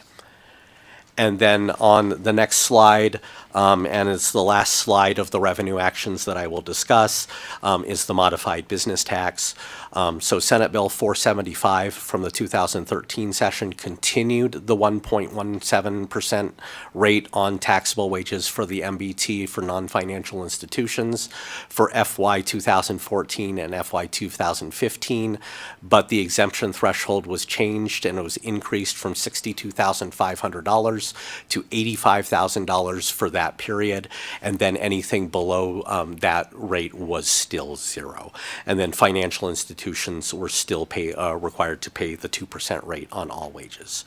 So in SB 483 of the subsequent session in 2015, there were a number of changes to the tax. The non-financial institution rate was changed from zero for the first $50,000 of taxable wages in the calendar quarter to 1.475% for all wages above that rate beginning in FY 2016. And then financial institutions paid at the same 2% rate, but mining companies beginning in FY 2016 were broken out from the non-financial institutions and moved to their own category with a same rate of 2% on all taxable wages beginning in FY 2016. The other thing that SB 483 did was create a rate reduction mechanism that required the Department of Taxation on or before September 30th of each even-numbered year to determine the actual collections for the modified business tax, the commerce tax, which was put into place in that bill, and the branch bank excise tax for each even-numbered year, take the actual collections and compare them to the forecast from the Economic Forum from May 1st for that fiscal year. And if the actual collections were more than 4% above those forecasts, then that difference between the actual and the forecast, the Department of Taxation had to take that amount and reduce proportionally all the MBT rates and do this calculation every 2 years until the non-financial rate went back down to the 1.17% rate that it was before the passage of SB 483. You'll note at the bottom of this slide that the Department of Taxation, using these calculations, did do rate reductions to the MBT in FY 2020 and FY 2024. And the most recent reduction in FY 2024 took the non-financial rate back down to that 1.17%, so there are no further rate reductions required. So the MBT non-financial rate is 1.17% above the 50,000, and then the financial and mining rates are 1.554% on all taxable wages, down from their original 2% rate. And so with that, I will turn it back over to Ms. Kaufman, and we can start talking about the pandemic. Madam Chair, that was a lot of information. Did you want us to pause at this point, or would you like us to proceed? Members, do you need a 10-minute break?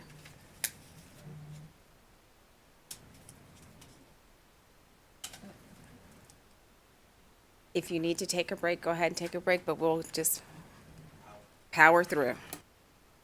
All right, thank you, Madam Chair. So with your permission, we will shift gears and move to information that we prepared on the pandemic recession. So unlike the Great Recession, which unfolded into a very prolonged and steady struggle, the pandemic struck with a swift and immediate shock to the system. Businesses were forced to shut their doors, unemployment rates soared to unprecedented levels, and uncertainty became a constant. The timeline of the pandemic was very short but deep. The first confirmed case of the coronavirus was reported in January of 2020, and by March of 2020, just 2 months later, the governor was issuing executive orders to close schools and non-essential businesses. It was almost a full year from the time the first case was reported until a vaccine became available to be administered by the public. In response to the pandemic, federal assistance was fairly immediate. Through the emergency gift and grants provision provided for in NRS 353-335, the governor approved the acceptance of $836.1 million on April 27, 2020, in federal funding provided by the Coronavirus Aid, Relief, and Economic Securities, or otherwise known as CARES Act, which was later reported to the IFC at its May 13, 2020 meeting. Things were moving incredibly fast at this point, and on May 13th, 2020, the Interim Finance Committee considered a declaration of fiscal emergency as provided for in NRS 353-288. The declaration is one of two potential provisions the IFC must execute prior to the submission of a request to the Board of Examiners by the Director of the Governor's Finance Office to transfer money from the rainy day account to the general fund. The IFC met again on May 18, 2020 to approve the transfer of $401.2 million from the rainy day account to the state general fund. This was to address a projected $629.6 million revenue shortfall for fiscal year 2020, resulting from the public health emergency response to the COVID-19 pandemic. On June 25, 2020, the Interim Finance Committee approved work programs to reserve for reversion general funds totaling $87 million. This was after the IFC approved a request to approve the setting aside of reserves and not more than 15% of the operating expenses in accordance with Sections 84 of the 2019 Appropriations Act, which allowed such actions if the ending general fund balance was projected to be less than $120 million. IFC also approved the cancellation of the University of Nevada Las Vegas School of Medicine Capital Improvement Project and reserved $25 million to the general fund. Unfortunately, the actions taken by the IFC were not enough to address the impact of the state budget due to the pandemic, and on July 8, 2020, the legislature convened the 31st special session to address negative impacts the pandemic was having on the generation of state revenues. The proclamation provided by the governor outlined guidance to the legislature as shown in the bullets on this slide, and reference some of the same tools that we utilized during the Great Recession. Recommendations by Governor Sisolak included reducing operating appropriations by $549.1 million, sweeping $84.4 million from other accounts to the general fund, reducing the CIP projects, implementing furloughs and merit freeze, providing tax amnesty, accelerating the net proceeds of minerals payments, and increasing a portion of the governmental service tax revenue for the general fund. So with that, Mr. Nakamoto will walk the committee through the legislation that was passed during the 31st special session.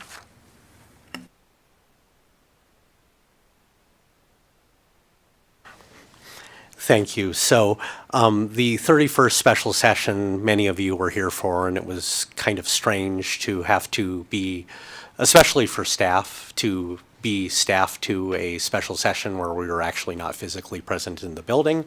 But that's just kind of how that special session went.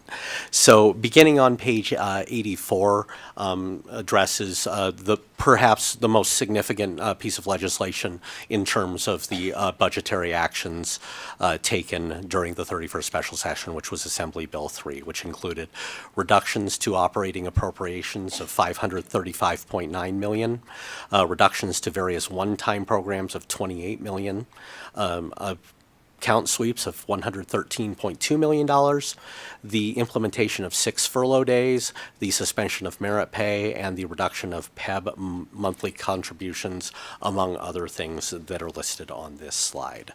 On the next slide on page 85 are a number of actions that were taken, including reallocation of $39 million worth of general obligation bonds from the 2017 and 2019 capital improvement programs, which allowed for an equal reduction in general fund appropriations, and then canceling 5 projects and reducing the scope of 6 other capital improvement projects, which resulted in $33.7 million worth of reversions.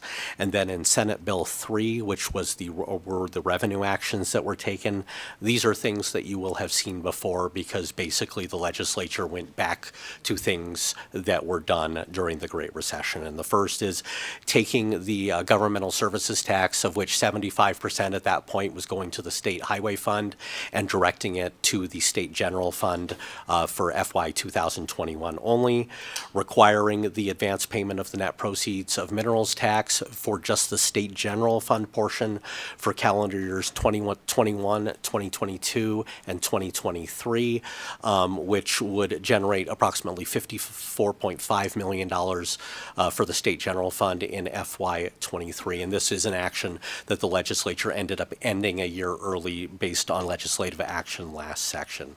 And then finally, the Department of Taxation ran another tax amnesty program that allowed taxpayers again, but for a 90-day period before June 30th, 2021, to pay any delinquent taxes or fees to the Department of Taxation without penalties or interest, which was estimated to generate money both for the state general fund as well as the state distributive school account in FY 2024.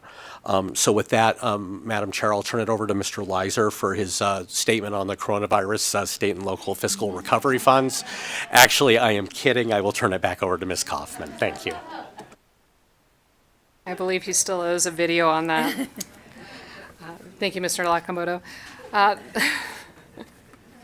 The cuts that were made during the 31st special session were significant to get the state through the 2020 to 21 interim, but they were sufficient to actually get us through. And so at the beginning of the 81st legislative session, the legislature was required to provide supplemental appropriations of $342.4 million to close out fiscal year 2021.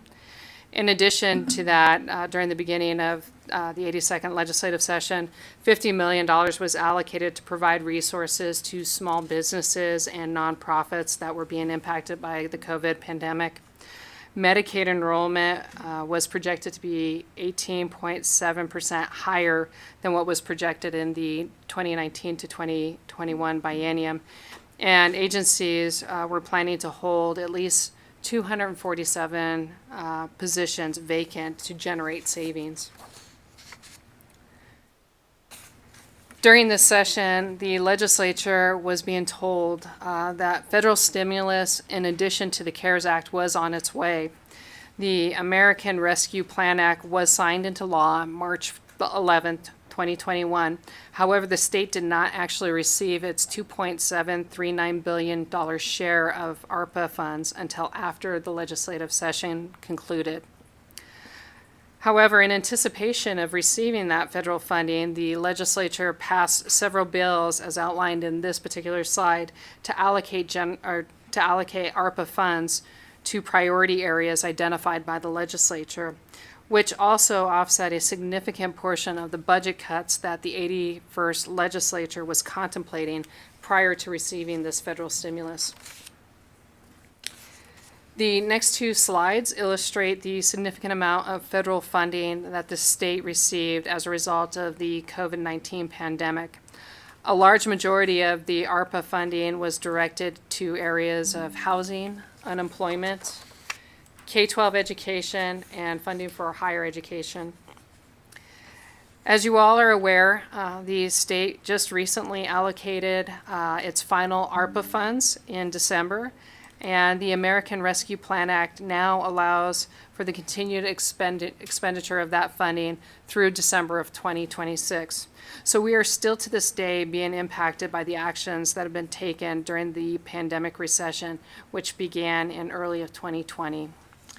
This concludes our presentation on the pandemic recession, Madam Chair, and I can pause or continue on to our discussion on federal funds.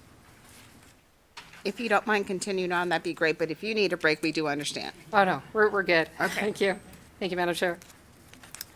Okay, so the next segment of our presentation provides an overview of the federal funds received by Nevada. It includes information on federal fund authority provided by the 82nd Legislature and the federal fund authority recommended for the 2025 to 27 biennium. This presentation does not make any assumptions about potential changes to federal funding, and I would note that a joint meeting of the Senate and Assembly Committees on Health and Human Services were held February 26, 2025, where there was a discussion of potential reductions to federal funds, particularly in the form of Medicaid, which was discussed, and you can find that on Nellis.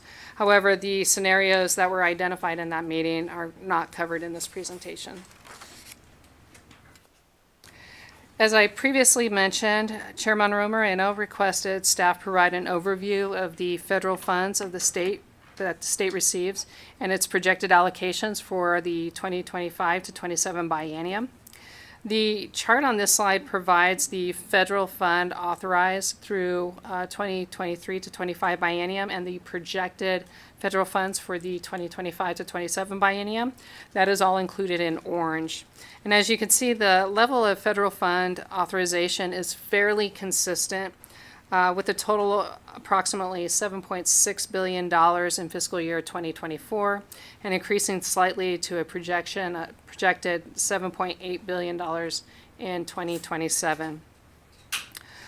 Just to provide you with some comparisons, you can see that the federal fund authorizations are consistently greater than the general fund appropriations, as the chart illustrates. Ongoing general fund appropriations, which are in green, are recommended by the governor to total $6.4 billion in each year of the 2025 to 27 biennium. Just to break things down a little bit, this slide identifies federal funds authorized by functional area. And as you can see, the Health and Human Services functional area accounts for about $6.3 billion of the $7.8 billion in projected federal fund authority in each year of the 2025 to 27 biennium. The Health and Human Services functional area consists of the Department of Health and Human Services as well as DETR. And if we break this down even further, you can see that within the Health and Human Services functional area, the Division of Healthcare Finance and Policy, which is otherwise known as Medicaid, makes up about $5.4 to $5.5 billion of the $6.1 to $6.2 billion in federal funds authorized for this functional area.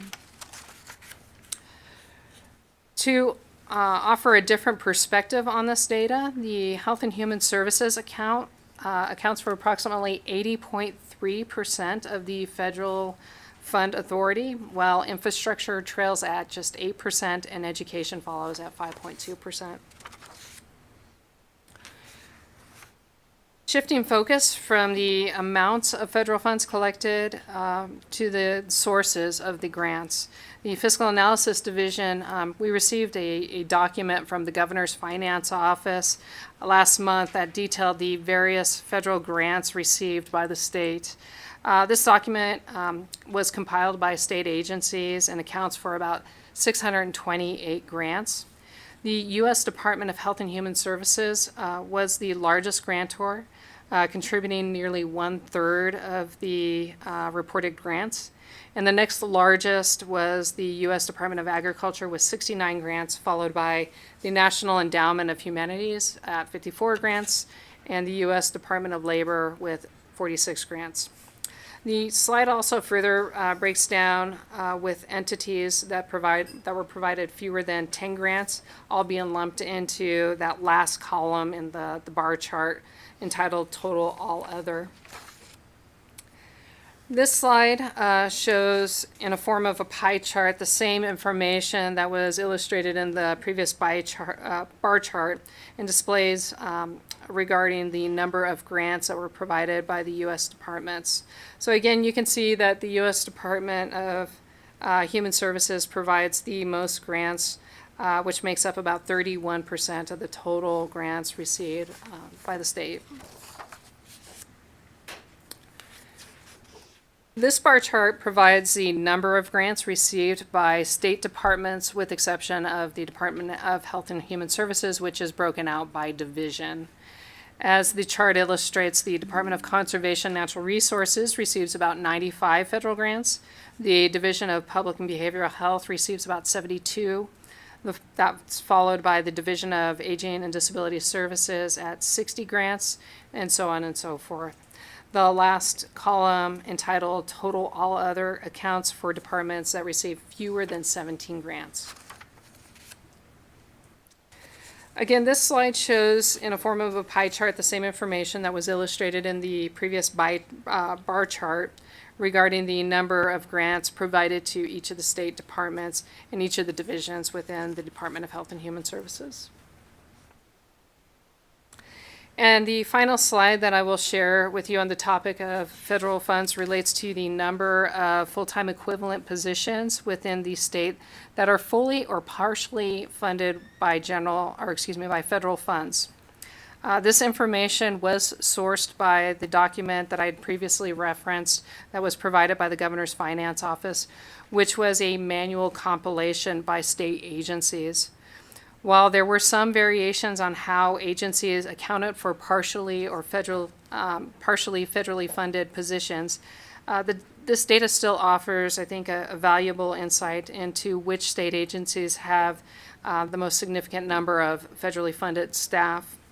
As you can see, the Division of Welfare and Supportive Services and the Division of Child and Family Services combined have close to 3,000 FTE that are either fully or partially funded with federal funds of the total 5,899 FTE that is estimated to be funded with federal funds. And with that, Madam Chair, I'd be happy to move on to our next segment, Mr. Nakamoto, who will walk you through a presentation regarding potential revenue considerations. Thank you. Thank you, Madam Chair. Again, Michael Nakamoto with the Fiscal Analysis Division. For the record, the last 70 slides are mine. And I am so sorry for that right now.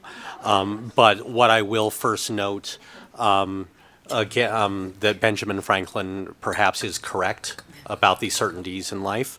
But then on the next slide, I have all kinds of notes about the reason why the Constitution of the state of Nevada was sent to Washington, D.C. by a telegraph. But again, we don't have time for that either. But what I will note is that a lot of the things that I'm going to talk about in this are things, the guidelines and parameters that the state has and the legislature has with respect to what it can and cannot do about revenues. I am here in my capacity as nonpartisan staff. I am not making recommendations. I am not telling you that you should or should not do certain things. What I am going to tell you in these slides are the things that you can or cannot do, as well as at the end, some things that have been considered. And throughout, I will talk about various pieces of legislation that have been brought forward this legislative session that implement a few of the things that I talk about as things that could be done. But again, this is not me recommending anything other than just here is kind of the lay of the land as it pertains to taxes.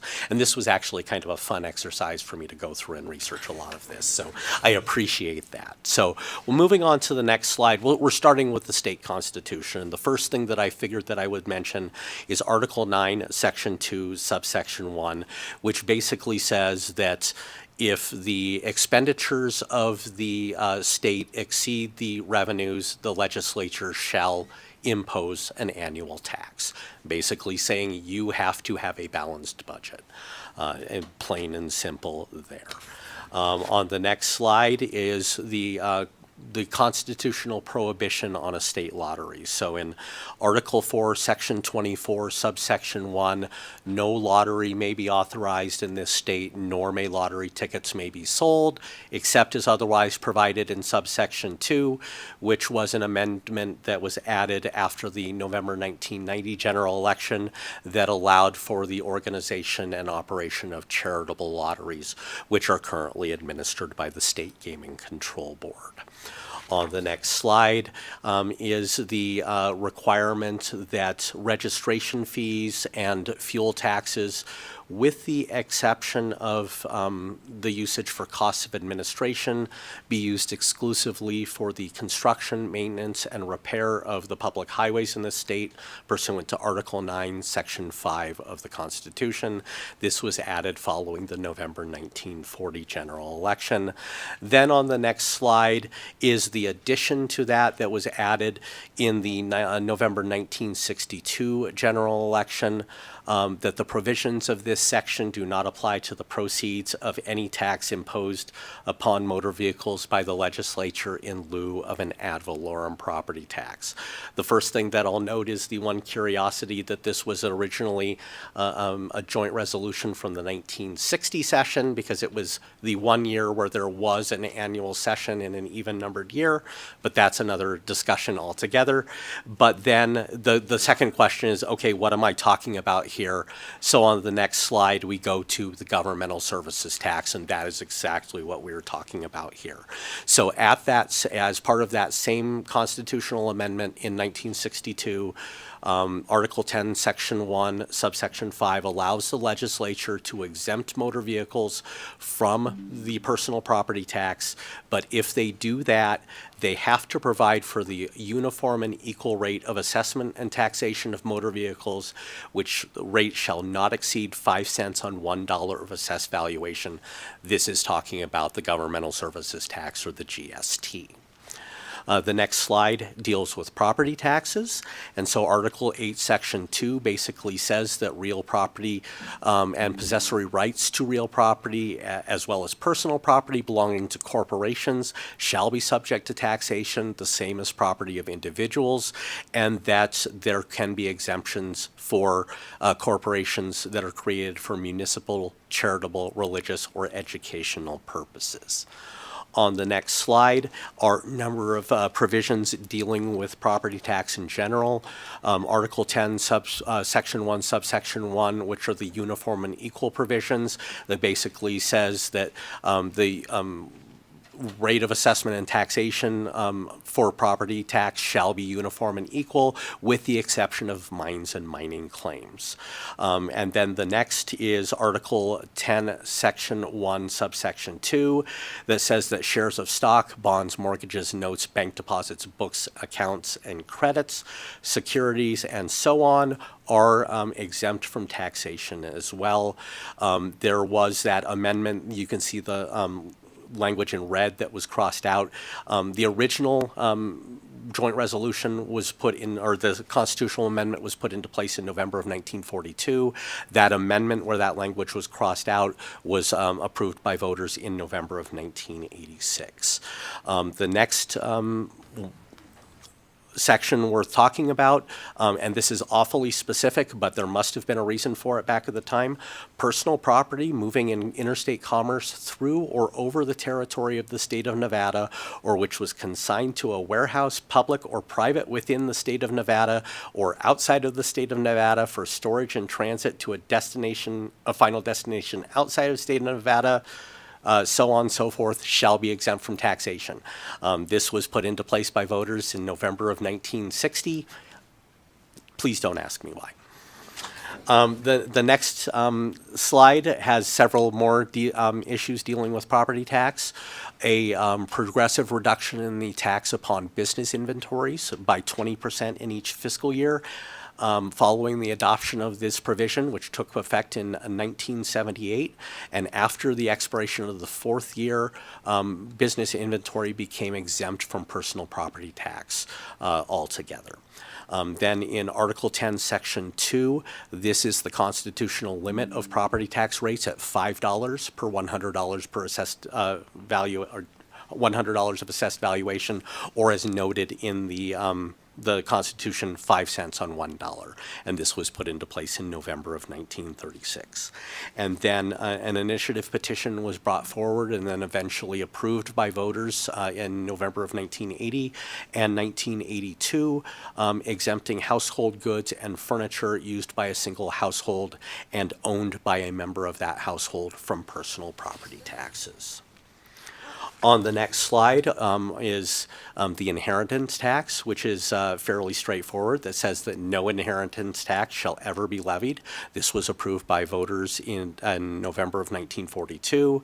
And then the personal income tax prohibition, which was again proposed by initiative petition and passed by voters in November of 1988 and November of 1990, which prohibited a personal income tax but does allow taxes upon the income of or revenue of businesses. On the next slide are two different sections dealing with the sales and use tax, and the first is an exemption that has to be provided for food for human consumption, with the exception of prepared food intended for immediate consumption and alcoholic beverages in Article 10, Section 3A of the Constitution, which was approved by voters in November of 1984, and then an exemption for durable medical equipment, oxygen delivery equipment, and mobility enhancing equipment prescribed for human use by a licensed provider of health care that was proposed by initiative petition and approved by voters in November of 2016 and November of 2018. That is in Article 10, Section 3B of the Constitution.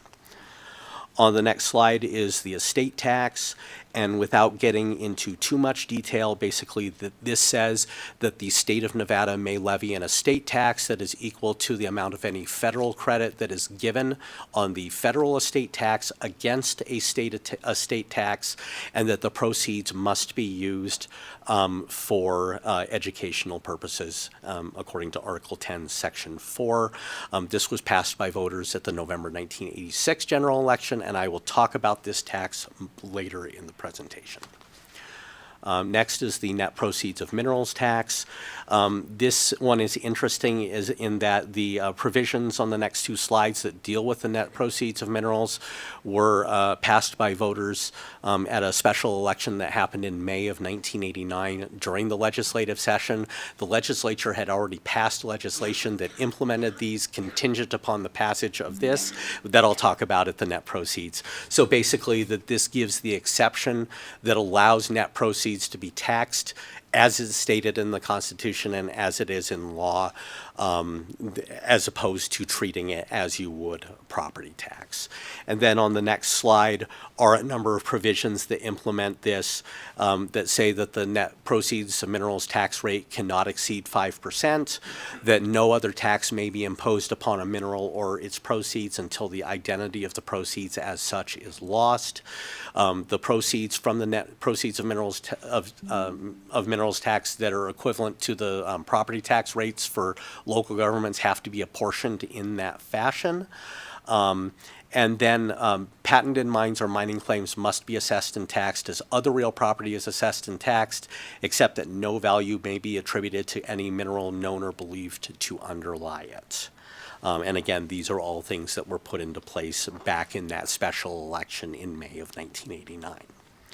On the next slide is interest from the State Permanent School Fund, and basically that says that if the federal government gave land to the state for educational purposes, and the proceeds from those lands have to go into a special fund, and the only thing that can be spent on that is the interest, which must be used for educational purposes under Article 11, Section 3 of the Constitution. And so this interest from what is known as the State Permanent School Fund is currently deposited in the State Education Fund.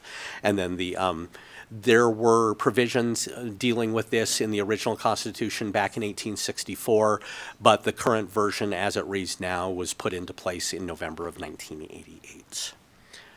And then lastly, and perhaps the most important thing, is Article 4, Section 18 of the Nevada Constitution on page 116 that says that an affirmative vote of not fewer than 2/3 of the members elected to each house is necessary to pass a bill or joint resolution which creates, generates, or increases any public revenue in any form, including but not limited to taxes, fees, assessments, and rates, or changes in the computation basis for taxes, fees, assessments, and rates.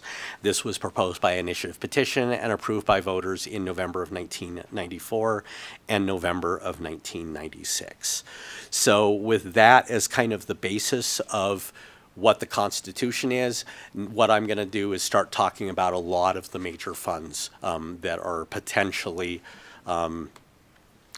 available for the state to make changes to generate revenue. And where I first start is the State General Fund.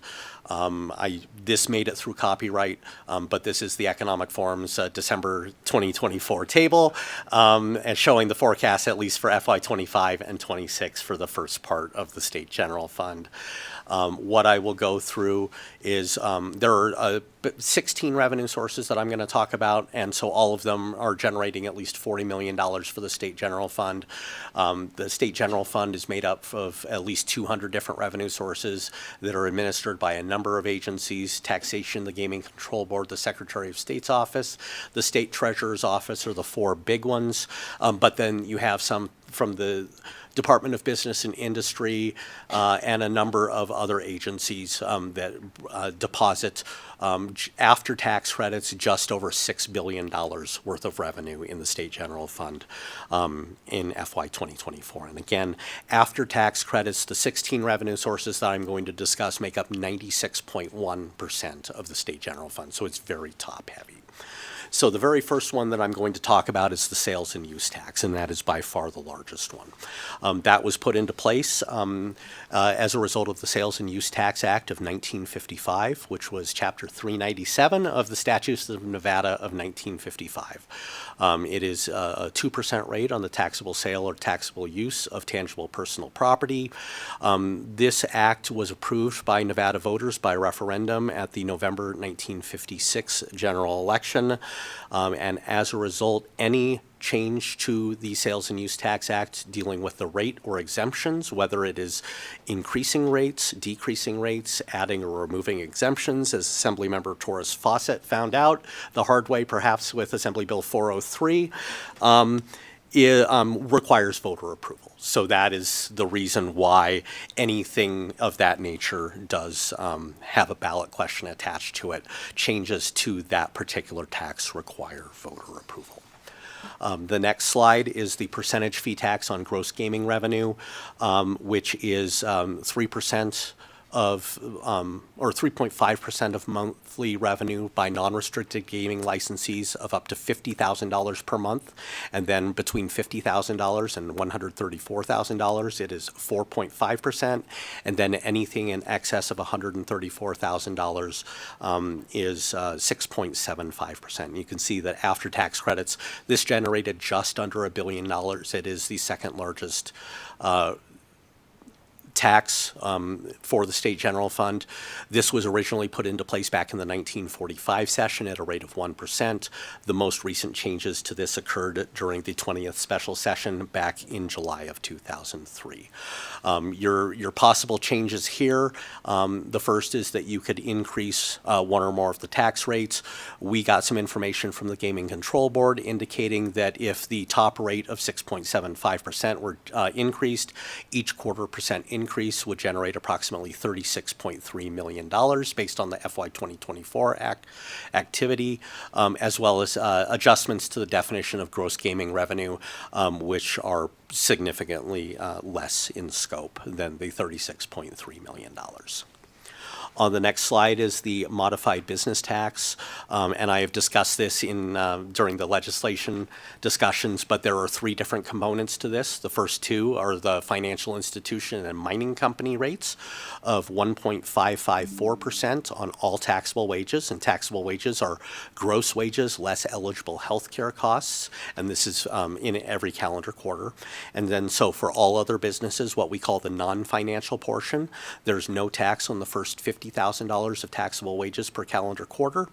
1.17% is paid on all taxable wages in excess of $50,000 per calendar quarter. You can see that it generated approximately $158.6 million before tax credits.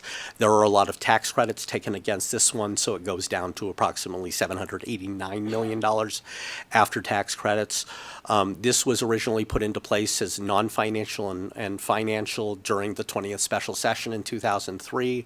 Mining, as I noted, was created as a separate category in 2015, which also created that rate reduction mechanism, and that most recent rate change was in FY 2024 based on that rate reduction mechanism. So your possible changes here are first to increase one or more of those tax rates because all of them were reduced through those rate reduction mechanisms. You could reduce that exemption of the first $50,000 in quarterly wages for the MBT non-financial. You could reduce or eliminate the deduction for healthcare expenses, and you could also reduce what is known as the commerce tax credit against the MBT. And basically, I'll talk about that more when I get to the commerce tax, but a business who pays the commerce tax can use 50% or take a credit of up to 50% of the amount of commerce tax that they paid against their MBT liability in the next fiscal year. And that accounts to about $70 million, or between $60 and $70 million in lost revenue per year. Next is the insurance premium tax. This has two rates, and the first is on what are known as risk retention groups, which are liability insurance entities that are formed by separate business entities that are facing similar risks, and then they can pool their risks together and basically self-insure. So any premiums and considerations written by these risk retention groups are taxed at a rate of 2%. All other insurers pay at a rate of 3.5% of their net direct premiums and net direct considerations. And you can see that this is a fairly large tax now. It was in the couple of $100 million range back in 2006, 2007 when I first started, but you can see that it has grown to close to $650 million before tax credits in FY 2024. A large portion of that, and something that is worth noting for this discussion, is Medicaid capitation payments to managed care organizations. Those managed care organizations do have to report those payments as considerations for this tax. So we receive revenue back based on the payments we make to MCOs, and that makes up a significant portion of this tax. So that it would be one of the potential issues to mention here. So the tax was first put into place during the 6th legislative session back in 1873, and then this current rate of 3.5% was put into place in 1989. So you do have the option of increasing one or both of the tax rates. What I will note, though, is that 3.5%, I don't have the exact amount of where we're at in terms of the rates, but it is one of the higher rates around the country. But then there are some other issues or things that you could consider doing to this tax that are mentioned on this slide. The next slide deals with commerce tax. This is paid on Nevada gross revenue in excess of $4 million in a taxable year, and the rate depends on the North American Industrial Classification System, or NAICS, category of that business, and these are outlined all in Chapter 363C of the NRS. The rates between 0.051% and 0.331%. And this is effectively a gross receipts tax that was put into place in Senate Bill 483 of the 2015 session. There was originally a requirement for businesses with Nevada gross revenue of less than $4 million per year to file a tax return. That was removed by the legislature in Senate Bill 497 of the 2019 session. So you have a number of options of things that you can do there. I will point out one of the options is the reduction of the $4 million exemption from Nevada gross revenue. Assembly Bill 453, sponsored by Assemblymember Anderson, proposes to do just that and reduce that threshold to about $3.5 million. And then Assembly Bill 457, which is sponsored by Assemblymember Considine, makes another change or proposes another change that would require certain business entities primarily engaged in the business of renting real property to be considered as a single business entity for the commerce tax and file a combined return rather than allowing them to file separate returns for the tax. But then there are other things that could be changed here as well. Notably, the allowable deductions from the tax, there are allowed deductions for certain businesses. Insurance companies can deduct their insurance premiums because they're already paying the insurance premium tax. Gaming companies can deduct their gross gaming revenue because they're already paying the percentage fee on the gross gaming revenue, and so on. Also, liquor wholesalers can deduct the amount of liquor tax that they pay as well, which was one of the things that was agreed to back in Senate Bill 483 back in 2015. On the next slide is the live entertainment tax. This is imposed at a rate of 9% of the price of the admission charge to a facility where live entertainment is provided. For live entertainment provided by an escort who is escorting one or more persons at a location or locations in this state, it is 9% of the total amount of consideration paid for live entertainment provided by the escort. The Department of Taxation has said on the record on a number of occasions that this does not include prostitution, and I will hold them to that, but I figured I would point that out. So this was originally put into place back in the 1965 session as something called the casino entertainment tax. And it was a tax at the rate of 10% of the price of food, refreshments, and merchandise sold by licensed gaming establishments during an entertainment event. You'll notice I didn't say anything about admissions in that. That was added at the same 10% rate in Senate Bill 453 of the 1979 session. So that went on for a while, and then during the 2003 special session, the 20th special session, the LET was created as a replacement for the CET, and basically it was to take that same the casino entertainment tax and expand it to entertainment that was occurring outside of casinos. But the LET looked a little bit different. Senate Bill 8 of the 20th special session created a bifurcated tax that had facilities whose capacity was between 300 and 7,499 seats paid the tax at a rate of 10% of the admission price, food, drink, and merchandise. And then if the facility had a capacity of 7,500 or more, it was 5% of the admission price with no taxation of food, drink, merchandise, or anything of that sort. The threshold of 300 was reduced to 500 during the 2005 session, but then in the 2015 session, Senate Bill 266 made significant reforms to make the tax look the way it does now, took out food and beverage, set the rate at 9% regardless of the size of the facility, and that is what the tax looks like now. So there are a number of things that are noted here, including increasing the tax rate from the current 9%, expanding the applicability of the tax to other items besides admission charges, so food, drink, merchandise, the things that were previously in the tax, you could tax those again. Apply the tax to the tickets that are resold tabled, which is a provision that is currently located in Senate Bill 431 of this session, which is sponsored by the Senate Committee on Revenue and Economic Development. And then you could remove various exemptions from the tax that are located in NRS 368A.200. There are two bills that would do that, or that are proposing to do that, SB 431 and again Assembly Bill 453, which both propose to remove the exemption for Nevada-based professional sports teams that is located in subsection O of that section. On the next slide is interest income, which is basically in NRS 226.110. The state treasurer has the authority to take money that is deposited in various funds and invest it.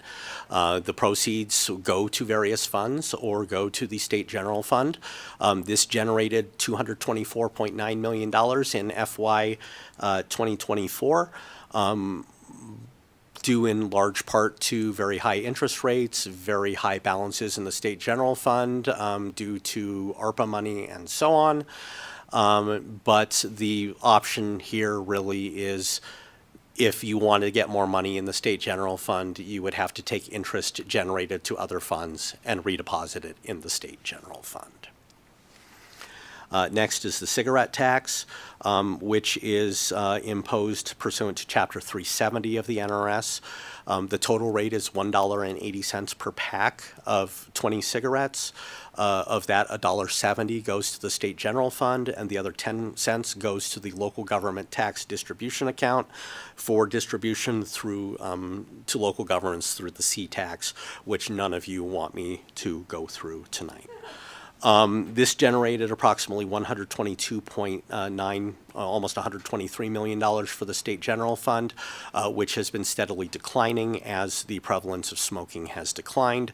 This was first put into place as a state revenue source in 1947, became a local source in 1967, and then became a state revenue source again in 1983. There are two possible changes to this tax that are noted. First is to either increase the tax rate, which was last done in Senate Bill 483 in the 2015 session, or you could reduce the taxpayer collection allowance of 0.25%, which I will discuss separately in another slide. Next is the business license fee. This is the one that was originally at $100 before the 2009 session, then went to $200, and that sunset kept extending. And then in the 2015 session became $200 for non-corporations and $500 for all other entities. That is the Secretary of State portion. There is a very small portion also collected by the Department of Taxation that is collected from exhibitors at craft shows, exhibitions, trade shows, and conventions. It generates a couple of $100,000 per fiscal year of the $122.7 million that is generated. So as I noted, the last change to this fee was in the 2015 session. There are changes that you could make to increase the annual license fee. One of the things that I would note here is this is heavily tied to filings of corporations and other business entities from out of state, which is something that is very competitive among other states. So changes to this fee may make this state less attractive compared to other places like Wyoming or Delaware. And I'm trying to not sound too much like the Secretary of State when I say that. But the other thing that you could do is remove exclusions from the definition of business in NRS 76.020, which primarily deal with things like sole proprietorships, that home-based businesses, and that sort. Next is the real property transfer tax, which is imposed. The state general fund rate is $1.30 per $500 of value of the real property being transferred. There are additional rates that are levied at the local level for various purposes. The Clark County School District Capital Construction Fund gets 60 cents. Churchill and Washoe counties have rates of 10 cents. There's a 10-cent rate that goes to the Affordable Housing Trust Fund, and there is a portion that also goes to the C-Tax. But the state general fund portion is approximately $109 million. This $1.30 rate was put into place in Senate Bill 8 of the 20th special session back in July of 2003 and has not been increased since. There are several things that can be done to this tax that are mentioned here, such as increasing the tax rate. There's a collection allowance of 1% that may be kept by the county recorder pursuant to NRS 375.023, which is because they are the ones who actually collect the tax at the time that the deed is transferred and the title is recorded. So we allow them to keep 1% of the proceeds. And then there are a number of exemptions from the tax in NRS 375.090. I would additionally note Assembly Bill 362 from this session, which is sponsored by Assemblymember Considine, which would put in a companion tax called the controlling interest transfer tax. And basically, rather than taxing the transfer of the property, it is taxing the transfer of an entity that owns property, and it is a method to address an exemption that is granted for transfers of property between business entities that is allowed in NRS 375.090. The next are Secretary of State commercial recordings, and these again are the corporate filings, so corporations, LLCs, and other business entities who are either doing business in Nevada or would like to take advantage of the corporate laws here in this state, file with the Secretary of State's office. In addition to paying that annual business license, they will file initial and annual lists and other documents with the Secretary of State's office that generated approximately $89.2 million in FY 2024. The first fees were put into place back in 1925, and they have been steadily increased, most recently during the 2015 session. Your option here, again, is to increase the filings, again, with the caveat that this is a fairly competitive area with other states such as Wyoming or Delaware. So there are possible revenue impacts or demand shifts that could occur there as well. The next is the short-term auto lease tax, and this is one that I discussed fairly heavily through the Great Recession because there were a lot of changes to it. Right now, there is a 10% rate on the total amount of the lease of a passenger vehicle, either through a short-term lessor, so Hertz, Avis, any auto rental company, or a peer-to-peer car sharing program such as Turo. There is an optional rate of 2% that's levied in Clark and Washoe counties on all rentals, except for rentals of so-called replacement vehicles. So if your rental car is in the repair shop, you don't pay the 2% rate if that's the reason why you're renting the car. And that replacement vehicle exception only applies to the local rates, not to the state rate. This generated approximately $78.9 million for the state general fund in FY 2024. Again, the most recent changes were the ones that I discussed during the Great Recession. The 10% fee for peer-to-peer car rentals was applied or was attached in Senate Bill 389 of the 2021 session.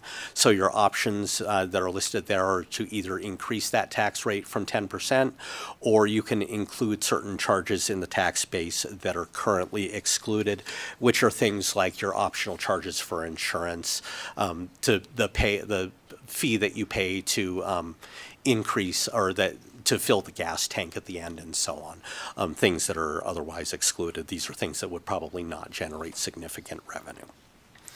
On the next slide are the general fund commissions for the sales and use tax. So for all sales and use taxes that are collected by the Department of Taxation other than the state 2% rate, the various statutes that are listed there allow the Department of Taxation to withhold a percentage of the proceeds before they're distributed to where they're supposed to go, and those proceeds are deposited in the state general fund. So 0.75% of the proceeds from the LSST are deposited in the state general fund before the remainder is deposited in the state education fund. And then for all of the other local sales and use tax rates, 1.75% of the proceeds are withheld before they're distributed to the local government who receives those proceeds. And this actually generated a fair amount of revenue. It was close to $72.7 million in FY 2024. The most recent change was in Assembly Bill 552 of the 75th session, which increased the commission from 0.75% to 1.75% for all tax rates except the LSST. The decision was to not raise the LSST commission because the general fund would have to offset it through the Nevada plan. So your possible change here is to increase those commission rates for one or more rates. And again, if you do the LSST, you're going to have to offset it through the people-centered funding plan. Next is unclaimed property. In Chapter 120A of the NRS, the proceeds from abandoned property after a certain period of time have to be transferred to the state treasurer's office, and then the state treasurer's office will pay out claims through their website, and then they have administrative costs and certain required distributions that they are required to make, and then the remainder of those proceeds go to the state general fund, with the exception of the proceeds from abandoned gift certificates, which are deposited in the state education fund. And so the abandoned gift certificate is not a huge amount. It's maybe about $500,000 if I remember correctly, but the remainder that goes to the state general fund is just short of $71 million in FY 2024. So you can see under the key legislation affecting the revenue source, basically the key changes have been the distributions that are made from the abandoned property trust account before the money is transferred to the state general fund. So you have the $7.6 million that goes to the Millennium Scholarship Trust Fund, $1 million to the grant matching account that is administered by the Office of Federal Assistance, $2.5 million to the account for student loan repayment for providers of health care in underserved communities, and $250,000 to the University of Nevada School of Medicine, and I'm drawing a blank on why. But those are the things, if you needed money in the state general fund, that's really your option here, is either you can accelerate the payment of unclaimed property to the state, or you can reduce those non-general fund distributions and have the state retain that money. Next is liquor tax, and there are 4 different liquor tax rates that are listed here. Malt beverages, liquor between 0.5 and 14% alcohol by volume. Liquor above 14% up to 22% alcohol by volume, and liquor above 22% alcohol by volume. And so the first liquor taxes were approved as local taxes in Senate Bill 199 of the 1933 session, which amusingly enough was approved on March 22nd, the very same day that President Roosevelt lifted some of the prohibition requirements and allowed for the production of beer and wine up to 3.2% alcohol by volume. So the legislature was on the ball and decided we're going to tax this right away. So, but these were local rates. The first state rates were put into place in the 1935 session, and then the most recent liquor tax rates were increases were approved during the 20th special session back in 2003. So your changes here are to increase the rates on one or more types of liquor, and then to reallocate non-general fund distributions. And they're not noted on this slide, but there are 2 rates on the liquor above 22% alcohol by volume category. There's 15 cents per gallon that goes to the state tax on liquor program account that's used by DPPH in the Health and Human Services for services relating to alcohol and substance use disorders, which generated approximately $1.3 million in FY 2024. And then there's 50 cents per gallon on that same category that goes to the C tax, which generated about $4.5 million in FY 2024. But the general fund portion was approximately $49 million in FY 2024. The next slide is the transportation connection excise tax.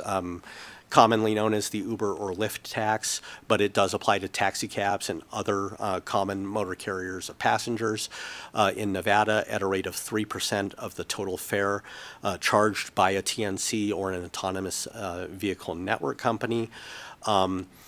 This was created pursuant to Assembly Bill 175 of the 2015 session and was expanded to the autonomous vehicle network companies in Assembly Bill 69 of the 2017 session. In FY 2024, you can see that there was approximately $40.2 million that went to the general fund, $5 million that went to the state highway fund. The $5 million is a required distribution. It's the first $5 million each biennium. So in each even numbered year, the first $5 million goes to the state highway fund. The rest for the biennium goes to the state general fund. There are 3 possible changes to the revenue source. I have only listed 2. The first is to increase the tax rate. The second is to reduce the distribution to the state highway fund, which may or may not be optimal for many of you, but it is an option. And the third is to increase the tax base to include things such as monorails, of which there are 2 currently licensed in Clark County, neither of which are subject to this tax. So that is those are the 16 revenues that make up 96.1% of the state general fund. And so on this slide here is the bottom of the state general or the economic forum forecast, where we start talking about the subtractions in the form of tax credits. And so that is where I will move on to and discuss tax credits. The first one that I'll talk about is the commerce tax credits against the modified business tax, and this is something that I previously discussed.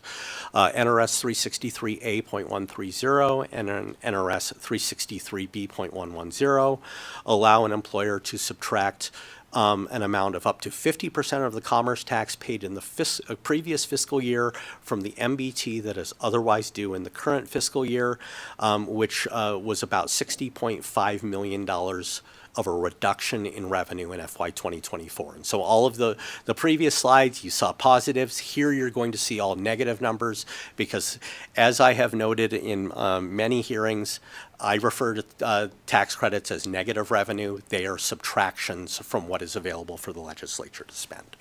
The commerce tax credit was created at the same time of the commerce tax, SB 483 of the 2015 session. Your possible change here is to reduce the amount of credit that could be taken. Next are the Nevada New Markets Job Act tax credits. And basically there have been 3 incarnations of this program. This program, first established in the 2013 session, then reauthorized in 2019 and 2023, allows an insurance company to earn a tax credit against their insurance premium tax liability in exchange for an investment made with a qualified community development entity. And so in exchange for the investments, the insurance company is entitled to a tax credit of between 58 and 75% of the investment that can be taken over a period of 5 calendar years. And so in FY 2024, the amount of credits that were taken were approximately $21.1 million.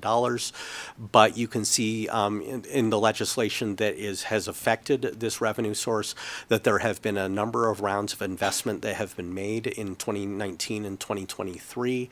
And once those investments have been made, the state is on the hook for those credits, and we will be issuing credits against this program until FY 2031. And unfortunately, I do not believe that there is a way to undo that. So this is one where the possible changes to the revenue source is I don't have anything for you.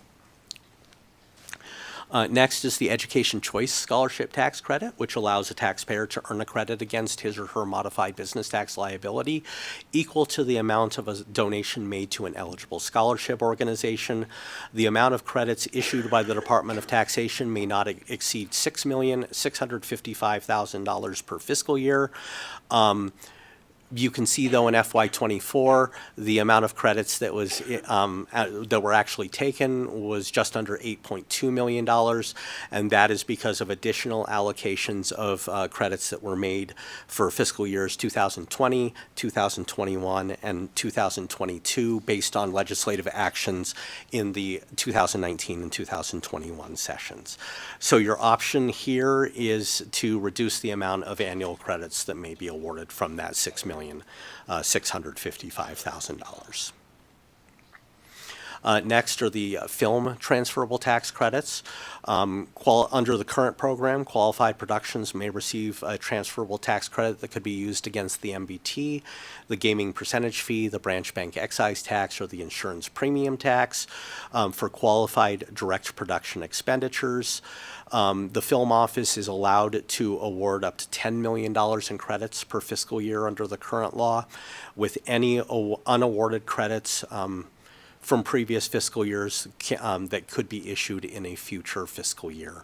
The program has not issued the full $10 million in any fiscal year since it was reauthorized in the 2017 session. So the unawarded credits now that are available for allocation are in excess of $40 million. But based on the activity in this program, there is not an anticipation that they would be awarded. Nonetheless, the changes that are possible to this program are either to reduce the annual amount of credits that may be awarded from the existing $10 million or reduce the percentage of qualified expenditures that may be used to earn credits, which is currently between 12 and 15% or 0% for below-the-line out-of-state personnel who are employed on the project.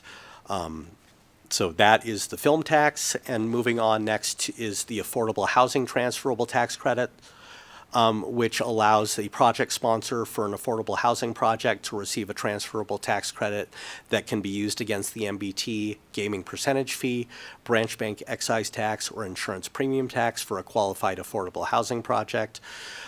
The Housing Division of the Department of Business and Industry may award up to $10 million in credits per fiscal year, with a total limit of $40 million over the life of the program. This was originally put into place as a 4-year program back in the 2019 session by former Senator Ratty. It was made a permanent program in the 2021 session, but it it kept the total amount of credits for the program at $40 million. That $10 million cap, I would note, can be expanded by the Housing Division by up to $3 million per fiscal year, but if they do issue $3 million in credits or go to the full $13 million, they have to reduce the allocation or distribution in the subsequent fiscal year. So it would be 13 million, then 7 million. So your options there are to either reduce the aggregate amount of credits that may be awarded or reduce the annual amount of credits that may be issued from that current cap of $10 million. So far, only $6 million, I believe, of credits have been taken. So there are another $34 million of credits that are available. Many of those have been issued, and those are part of the Economic Forum's forecast for the upcoming biennium. Next is the College Savings Plan Tax Credit program, which was put into place in Senate Bill 412 of the 2015 session. This program allows an employer to receive a tax credit against their MBT liability, equal 25% of the contribution matching one made by an employee to a college savings plan that is administered by the state treasurer's office.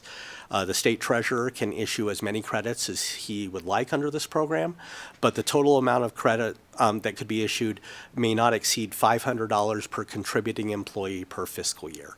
There were no credits issued in FY 2024. There have not been many credits issued under this program. Nonetheless, your option here is to place an annual limit on the credits that may be issued or otherwise limit or repeal the program. Next is the Major League Baseball Stadium project transferable tax credits, which were authorized under the Southern Nevada Tourism Innovation Act, otherwise known as Senate Bill 1 of the 35th Special Session. This allows the issuance of up to $180 million of transferable tax credits, which is $36 million per fiscal year for 5 fiscal years, to the developer partner of a qualified Major League Baseball Stadium project, which can be used against the MBT, the branch bank excise tax, the insurance premium tax, or the gaming percentage fee. Right now, the first allocation of $36 million is anticipated to be awarded by the Stadium Authority in FY 2026, based on the conversations that I've had with Mr. Hill at the Stadium Authority, with the remaining allocations anticipated to be awarded between FY 2027 and FY 2030. Otherwise, there are no changes, barring that stadium never being constructed. Next is what we call the Catalyst Account Transferable Tax Credits, and that's not the formal name of it, but we call it that because it was a program that was created for as a replacement for what was known as the Catalyst Account in Senate Bill 507 of the 2015 session. This allows the Governor's Office of Economic Development to issue transferable tax credits against the MBT, the branch bank excise tax, the gaming percentage fee, or the modified or the insurance premium tax to a business that intends to locate or expand a business in Nevada, with a maximum amount of credits that may be issued of $5 million per fiscal year. You can see that in FY 2024, there were no credits used against this program. To my knowledge, no credits have been issued under this program since FY 2022. Therefore, there is currently no liability. The Economic Forum has zeros on the sheet for this based on information that we received from GOED. Nonetheless, your options are either to reduce the annual limit on credits from this program or to otherwise repeal the program. Next are the economic development transferable tax credits, this is where the Tesla credits would have fallen, but specifically I'm going to talk about the credits authorized under NRS 360.880 through NRS 360.896 to the lead participant in a qualified project with a minimum capital investment of $1 billion or more. And this is what we would have called the Faraday credits that were approved in Senate Bill 1 of the 29th special session back in December of 2015. So a total of $38 million in credits could be issued over the life of the program, with a maximum amount of $7.6 million per fiscal year until the end of FY 2025. I would note that only $2,137,500 of credits have been awarded since the inception of this program, and that was to Redwood Materials. Any further approval of credits that would happen between now and June 30th of this fiscal year must be approved by IFC pursuant to Senate Bill 410 of the 2019 session. But to date, the only credits that have been issued is that one allocation to Redwood Materials that was approved by IFC at their meeting on January 31st, 2023. And that is it for tax credits.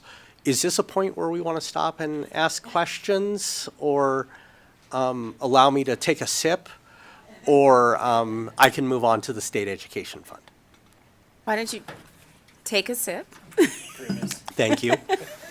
and move on? Thank you, Madam Chair. Again, for the record, Michael Nakamoto with the Fiscal Analysis Division. The State Education Fund is going to be a little bit shorter. I'm not going to talk about 16 revenues here or tax credits. I'm only going to talk about 9. The 9 sources that I'm going to talk about make up approximately 99.1% of the State General Fund, which, as you can see, was very close to $4 billion in FY 2024. And so the first one that I will talk about is the local school support tax, which is the sales and use tax component that is dedicated to the State Education Fund. It is imposed at a rate of 2.6% on the taxable sale or taxable use of tangible personal property, which generated $2,257 million in FY24. This was originally created by Senate Bill 15 of the 1967 session at a rate of 1%, had a couple of rate increases until we got to the Great Recession, where it was temporarily increased by 0.35% in 2009, and then temporarily increased again in 2011 and 2013, and then made permanent in the 2015 session. Unlike the 2% sales and use tax, this is a rate where you can increase it without voter approval. The voter approval provisions do not apply to the LSST as they do to the Sales and Use Tax Act, so this is an option for you here. However, changes to exemptions are not possible to this rate without voter approval, as Assembly Member Torres Fawcett also found out through AB 403. That bill has companion provisions to exempt the LSST and all local rates from for the trade-in value of used portable electronics that only become effective if the vote for the change to the Sales and Use Tax Act is approved, and this is so that Nevada can maintain compliance with the Streamlined Sales and Use Tax Act. We have to have, if we have an exemption to a sales and use tax, or to the sales and use tax, it has to be to all rates. It cannot just be to select rates. The next is the property tax, which is imposed pursuant to NRS 387.195. It is imposed at a rate of 75 cents per $100 of assessed valuation of taxable property within each county, which generated over $1 billion. This was originally put into place in the 1955 session at a rate of 70 cents, with the option to impose an additional rate of 80 cents by school districts, and then it was eventually put as a statutory formula for one session, then reduced to 50 cents, and then in the 1983 session increased to the current 75-cent rate in Assembly Bill 371 of the 1983 session. There are several changes that you could make to this, such as increasing the rate with the caveat that you are currently at the statutory maximum for property taxes in 10 counties in Nevada. So any increase would have to be outside of that cap. You could also revise depreciation or assessed valuation calculations. Depreciation is set at on improvements is set at 1.5% per fiscal year for up to 50 years. And then assessed valuation is 35% of the taxable value of property. Those are both set by statute. The one thing that I would note is if you were going to do either of those things, you would need to make revisions to the partial abatements of taxation that are granted for properties pursuant to NRS 361.4722, 4723, and 4724, which generally cap property tax bills at 3 or between 0 and 8% for properties that are not eligible for the 3% cap. Otherwise, those will not necessarily be productive changes. So on the next slide is, actually before I move on to that, I will just mention Assembly Joint Resolution 1.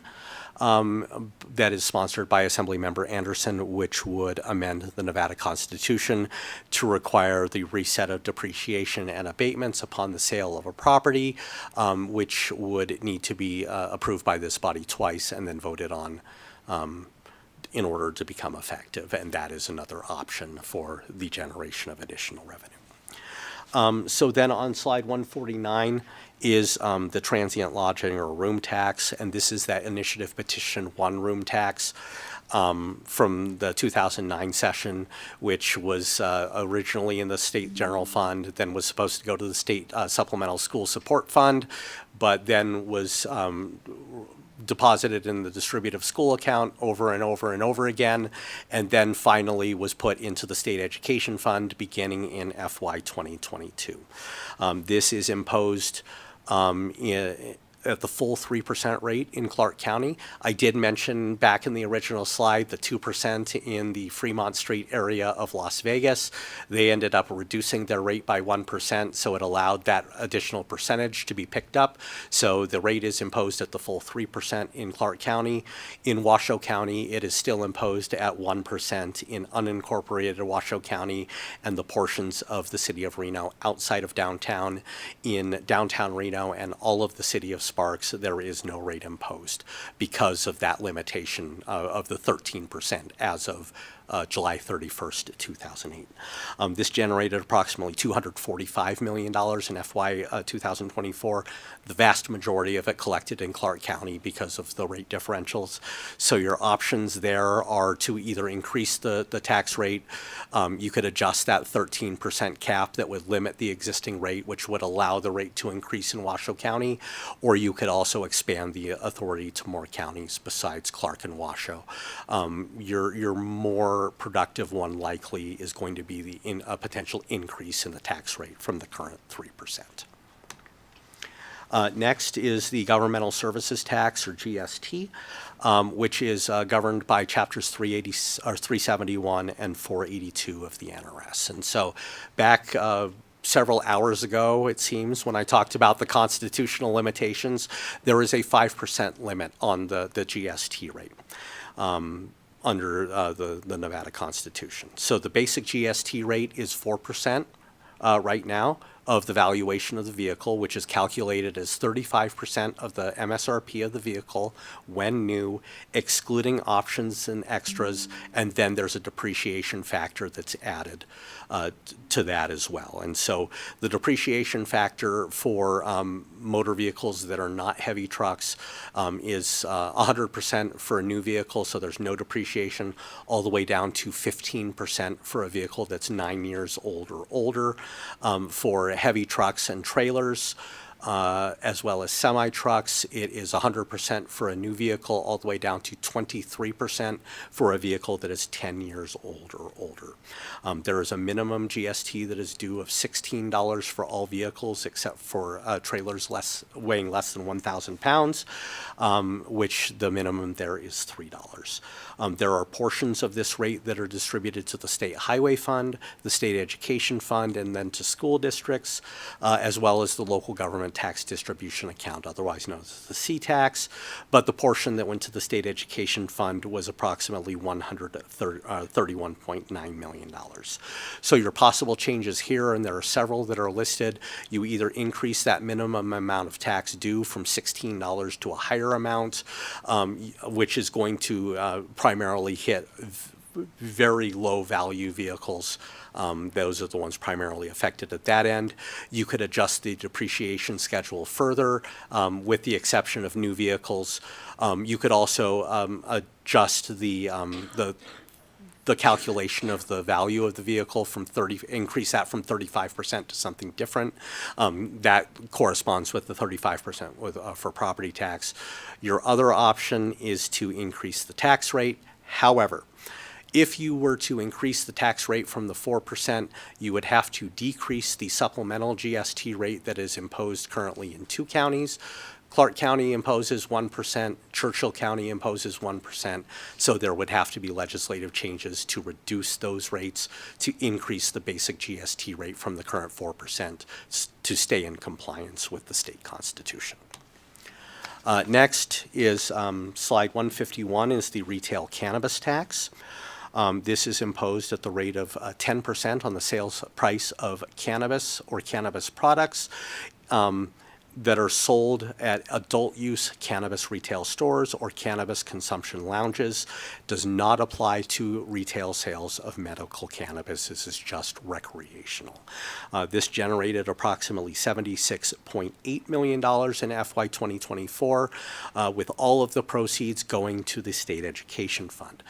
So that we have it clear on the record, These proceeds go to the state education fund. When this tax was first put into place in the 2017 session, the proceeds were deposited in the state rainy day fund for the first 2 fiscal years, FY 2018 and FY 2019. But in the 2019 session, SB 545 required the distribution of these revenues to the distributive school account beginning in FY 2020, and then SB 543 from that same session then required the proceeds to go into the state education fund beginning in FY 2022. So you have 2 options here, is to either increase the tax rate or you could apply the tax to medical cannabis sales in addition to the recreational sales. The next slide deals with the net proceeds of minerals tax, which is another one that I discussed several hours ago relating to the constitutional provisions. The tax is currently imposed at a rate of between 2% and 5%, or the combined property tax rate of the taxing district in which the mining operation is located, whichever is higher, and it's paid on the net proceeds of the mining operation, which is their gross yield less certain production-related expenses. So the tax in its current incarnation was put into place in Senate Bill 61 of the 1989 session, with the proceeds above the property tax rates deposited in the state general fund. That general fund portion was moved into the state education fund beginning in FY 2024, pursuant to AB 495 of the 2021 session. So there are a couple of things that you can do. Raising the rates here is not really an option because of that 5% limit in the state constitution, but you can adjust the deductions that are allowed to be taken for the purpose of calculating net proceeds, which would increase those net proceeds, or you could accelerate the payment of taxes again, which is the emergency measure that we have done in previous sessions to generate additional revenue. But the caveat here is that we'll generate additional revenue in 1 year only, which essentially has to be paid back at the time where you revert that accelerated payment and get them back to paying based on their actual collections as opposed to their estimates. Next is the gold and silver excise tax. This is an excise tax paid by businesses extracting gold or silver in Nevada at a rate of 0.75% of the gross revenue between $20 million and $150 million in a calendar year, and a rate of 1.1% of the gross revenue in excess of $150 million in a calendar year. And this generated approximately $71.7 million in FY24. This was created in AB 495 of the 2021 session, with the proceeds deposited in the state general fund in FY 2022 and FY 2023, but then that bill required that these proceeds go to the state education fund beginning in FY 2024. You have several choices of options that you can have there, including increasing the tax rates, removing that $20 million exemption, or changing the tax brackets, adjusting those to potentially increase revenue. On page 154 is the wholesale cannabis tax, which is 15% on the fair market value of the first wholesale sale to an affiliate of the medical cannabis cultivation facility, or an affiliate of the adult use cannabis cultivation facility on the sales price of the cannabis if it is a non-affiliated transaction. So basically it's kind of messy now. So it's either on the fair market value as established by the Department of Taxation for affiliated transactions or transfers, but if it's non-affiliated, it's the actual sales price. And so this is the wholesale tax was the cannabis tax that was approved by voters in question 2 at the November 2016 general election. And so this is the one that says that the proceeds go to the Cannabis Compliance Board for to pay their operations, and there are a couple of other transfers that need to be made, including the transfer of $5 million to local governments, as well as some other administrative costs, and then the balance of the proceeds go to the State Education Fund, which is what the ballot question intended and required and has always required. So in FY 2024, there was approximately $43.7 million in actual tax collected, and then of that, of those proceeds, approximately $31.1 million was deposited in the State Education Fund. So you have several options here to increase revenue, such as increasing the tax rate, increasing the license fees for establishments, because those license fees also are included in this and are transferred to the State Education Fund after the payment of expenses, or you could reduce the required annual transfer to local governments. Assembly Bill 307 of this session, which is sponsored by Assemblymember Gallant, does propose to eliminate that $5 million transfer. So that is something that is contemplated in this legislative session. Next is the annual slot tax, which is imposed at a rate of $250 per year per slot machine, with a monthly proration for startup operations or from licensees who put additional machines into play during the fiscal year. So this has a rather convoluted distribution. The first $5 million goes to the Higher Education Capital Construction Fund. Then 20% of the total collections, not 20% of the remainder, but 20% of the total collections go to the Special Higher Education Capital Construction Fund. And then the balance, which was just under $26.2 million, goes to the State Education Fund. The legislation affecting this is fairly simple. The rate was set at $250 per slot machine back in 1979 and has not been changed since. So I think it's fairly clear of what your option there could be. And that is it for the State Education Fund. So I will next move on to the State Highway Fund, which I assure you is far shorter. There are 4 revenue sources: gasoline tax, vehicle registrations, titles, and license plates, taxes on special fuels, and the governmental services tax that make up approximately 88.5% of the almost $644.6 million that was generated for the state education or the State Highway Fund in FY 2024. The first is the gasoline tax, which is imposed at a rate of 17.65 cents per gallon. For the State Highway Fund, the total tax, when you include federal, state, and local taxes, ranges anywhere from 47.2 cents per gallon to $1.01 per gallon in Washoe County, thanks to indexing that we have in Washoe County. A portion of the indexed gasoline tax rate in Clark County is deposited in the State Highway Fund for use only in Clark County, but the actual collections that are listed there of the $207.4 million are only the State Highway Fund generated from the 17.65 cent rate. So the first excise tax on gasoline was put into place in the 1923 session at a rate of 2 cents per gallon.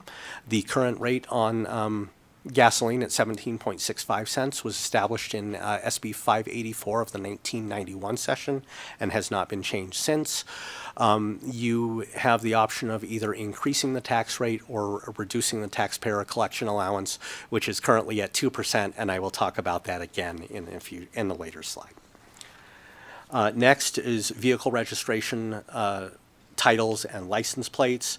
And there are a number of fees outlined in Chapter 482, and if I put them all on slides, we'd still be going until midnight. And we may still be going at midnight at this rate, but I didn't want this to be the reason why. The first motor vehicle registration taxes were put into place in 1913 at a rate of 12.5 cents per horsepower of the vehicle, with a minimum due of $2.50. The current vehicle registration fee for passenger cars is $33. This was put into place in the 1993 session. So your options that you have there are you can either increase the rates on the fees or you can increase penalties for late registrations. Next are taxes on special fuels, and you can see that there are 4 different rates that are listed here for diesel, biodiesel blend, and so on at 27 cents per gallon. Water-phased hydrocarbon fuel, and do not ask me what that means. I just strung those words together. They mean something to somebody, but that person is not me. Those are imposed at a rate of 19 cents per gallon. Liquefied petroleum gas is taxed at a rate of 6.4 cents per gallon, and compressed natural gas is taxed at a rate of 21 cents per gallon. These taxes were first put into place in the 1953 session at a rate of 5.5 cents per gallon. There were different rates that were put into place for CNG and LPG in the 1987 session, but that current rate of 27 cents per gallon on diesel fuel was put into place in Senate Bill 441 of the 1991 session. So your options here essentially are to increase one or more tax rates. Additionally, that collection allowance does apply here as well, and I will talk about that later. And finally, the governmental services tax on slide 161, which I have talked about before, but there is that portion that goes to the state highway fund from the 10% depreciation increment that was originally put into place in the 2009 session, which was intended eventually to go to the state highway fund. And then the legislature decided, well, no, we kind of would like to keep some of that money in the state general fund. So they deferred that off, and then they did 50%, and then they got 75% to the state highway fund, and then decided, no, for the pandemic, we need 100% in the general fund. It is now 100% in the state highway fund, which generated approximately $113 million for the state highway fund or $112.9 million in FY 2024. Your changes here are to adjust the depreciation schedule or again increase the tax rate. But again, as I noted, for the state education fund portion, you would need legislation to repeal the authority for Clark and Churchill counties to impose a supplemental GST rate in order to impose an additional rate for the state. And so that gets us to everything else. And I promise you there aren't very many slides left because I didn't want to go through an entire host of things that you could do. Rather, I was going to talk about some things that I hadn't talked about yet, as well as go through a few things that were considered in previous legislatures that could be under consideration. In fact, some of them are under consideration this session. So starting on slide 163 is the promised or threatened discussion on taxpayer collection allowances. So there are various sections of the NRS that allow taxpayers to withhold and keep a certain percentage of taxes due as a cost of collecting these taxes for the state. And so for the sales and use tax, a taxpayer is allowed to keep 0.25% of the taxes they collect as long as they collect and remit those taxes in a timely manner. Gasoline and special fuel taxes, that collection allowance is 2% of the taxes collected by the supplier. Liquor tax is 0.25% of the tax due. Cigarette and other tobacco taxes are also 0.25% of the tax due. But the tire tax, which is collected pursuant to NRS 444A.090, is 5% of the tax due. If anybody wants to know how much of the collection allowance that is available by piece, I have the information here, but based on information in the tax expenditure report that is released pursuant to NRS 360.137 by the Department of Taxation, the estimated revenue lost from all collection allowances for all rates, both state and local, was approximately $33.5 million. I believe the historical reasoning for this was to defray the cost of collecting and remitting the taxes, but perhaps in a time where a lot of this was done more manually than it is now. Next is the estate tax, and again, several hours ago, I mentioned the constitutional limitations on the estate tax. Basically, Article 10, Section 4 of the Nevada Constitution allows the taxation of estates that are taxed by the United States, but only to the extent of any credit allowed by federal law for the payment of the state tax. And so because the Nevada Constitution ties the state's estate tax to a federal credit against the state estate tax, the state of Nevada has been unable to collect any estate tax since the end of 2004. And basically what happened is during 2001, Congress and the Bush administration passed the Economic Growth and Tax Relief and Reconciliation Act, which phased out the tax of the state credit between 2002 and 2004 and eliminated the credit entirely in 2005. This was part of a larger move by the administration to completely eliminate the federal estate tax, which did turn out to be eliminated in 2010, but the Obama administration restored the tax beginning in 2011, but they did not restore the state tax credit. Therefore, Nevada is stuck in the same spot.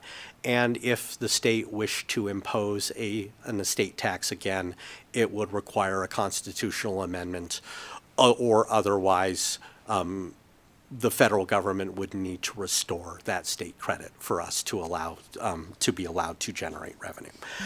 But for reference, in the last full fiscal year before the phase out began, so FY 2021, the tax generated approximately $42.1 million. The proceeds were largely divided between the University and Community College System of Nevada's Endowment Fund and the Fund for School Improvement pursuant to NRS 387.1249, which is allowed to be used by the superintendent for public instruction, quote, to carry out programs of school improvement identified by the legislature.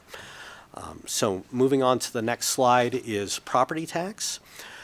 So in a number of slides, I have talked about the property tax and the constitutional limitation of $5 per $100 of assessed value. Pursuant to NRS 361.453, the total property tax rate may not exceed $3.64 per $100 of assessed value unless otherwise provided by the legislature. And this was Senate Bill 204 of the 1979 session that put this into place. Currently, the maximum rate anywhere in the state of Nevada is $3.66. There is 2 cents of the state's 17-cent debt rate that's authorized every biennium under the CIP bill that is outside of the 364 maximum, and currently there are 10 counties that have at least one tax district that is at this $3.66 rate. However, the legislature does have the ability to impose a rate above that, again with the caveat that changes to property taxes would likely require changes to the partial abatements of taxes in NRS 361-4722, 4723, and 4724 in order to generate additional revenue. However, pursuant to NRS 361.4726, if a legislative act that becomes effective after April 6, 2005 imposes a duty to levy a new tax rate or increase an existing rate, that rate is exempt from those partial abatements. Thus, if the legislature wished to impose a rate of $1.34 per $100 of assessed value, which would take the maximum rate anywhere in the state to the full $5, based on estimates that we received from the Department of Taxation on the estimated statewide assessed value for FY 2026, that would generate approximately $2.95 billion, and that's billion with a B.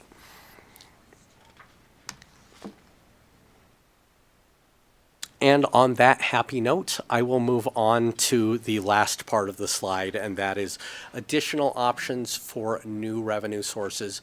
These are exclusively based on several proposals that have been brought forward in previous sessions or that are being brought forward in the current session. And the first one that I will talk about is a state lottery.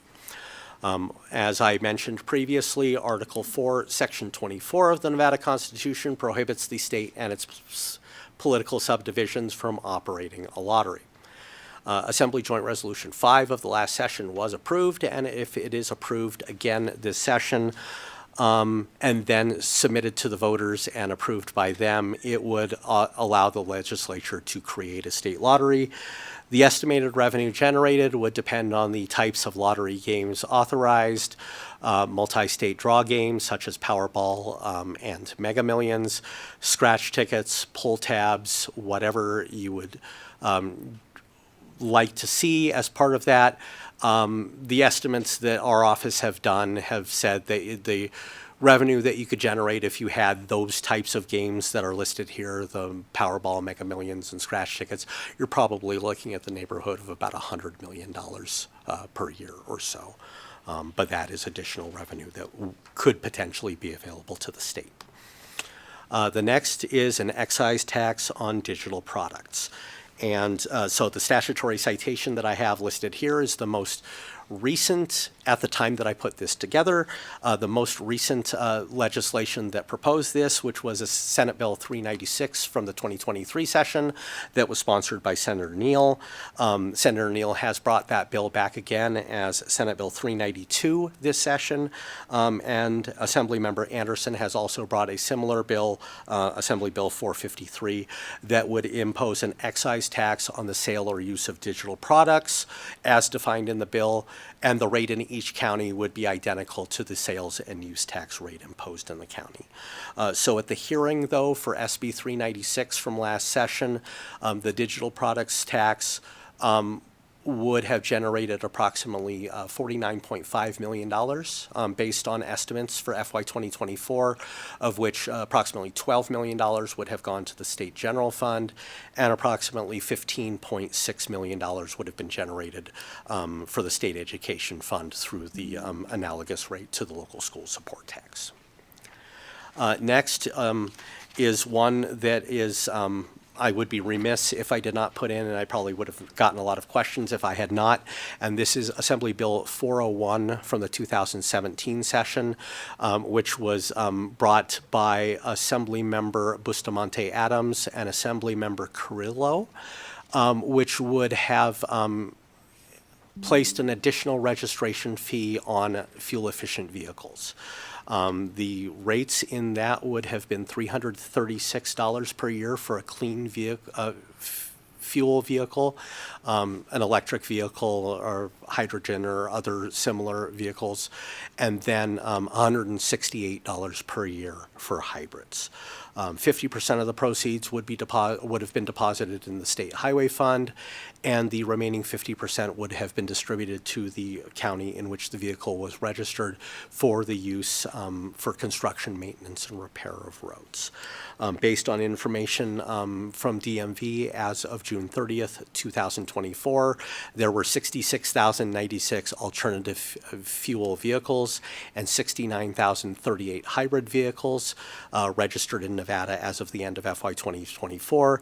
Had this bill been considered and approved, and these fees been in effect, it would have generated approximately $33.8 million in FY 2024, with approximately $16.9 million deposited in the state highway fund.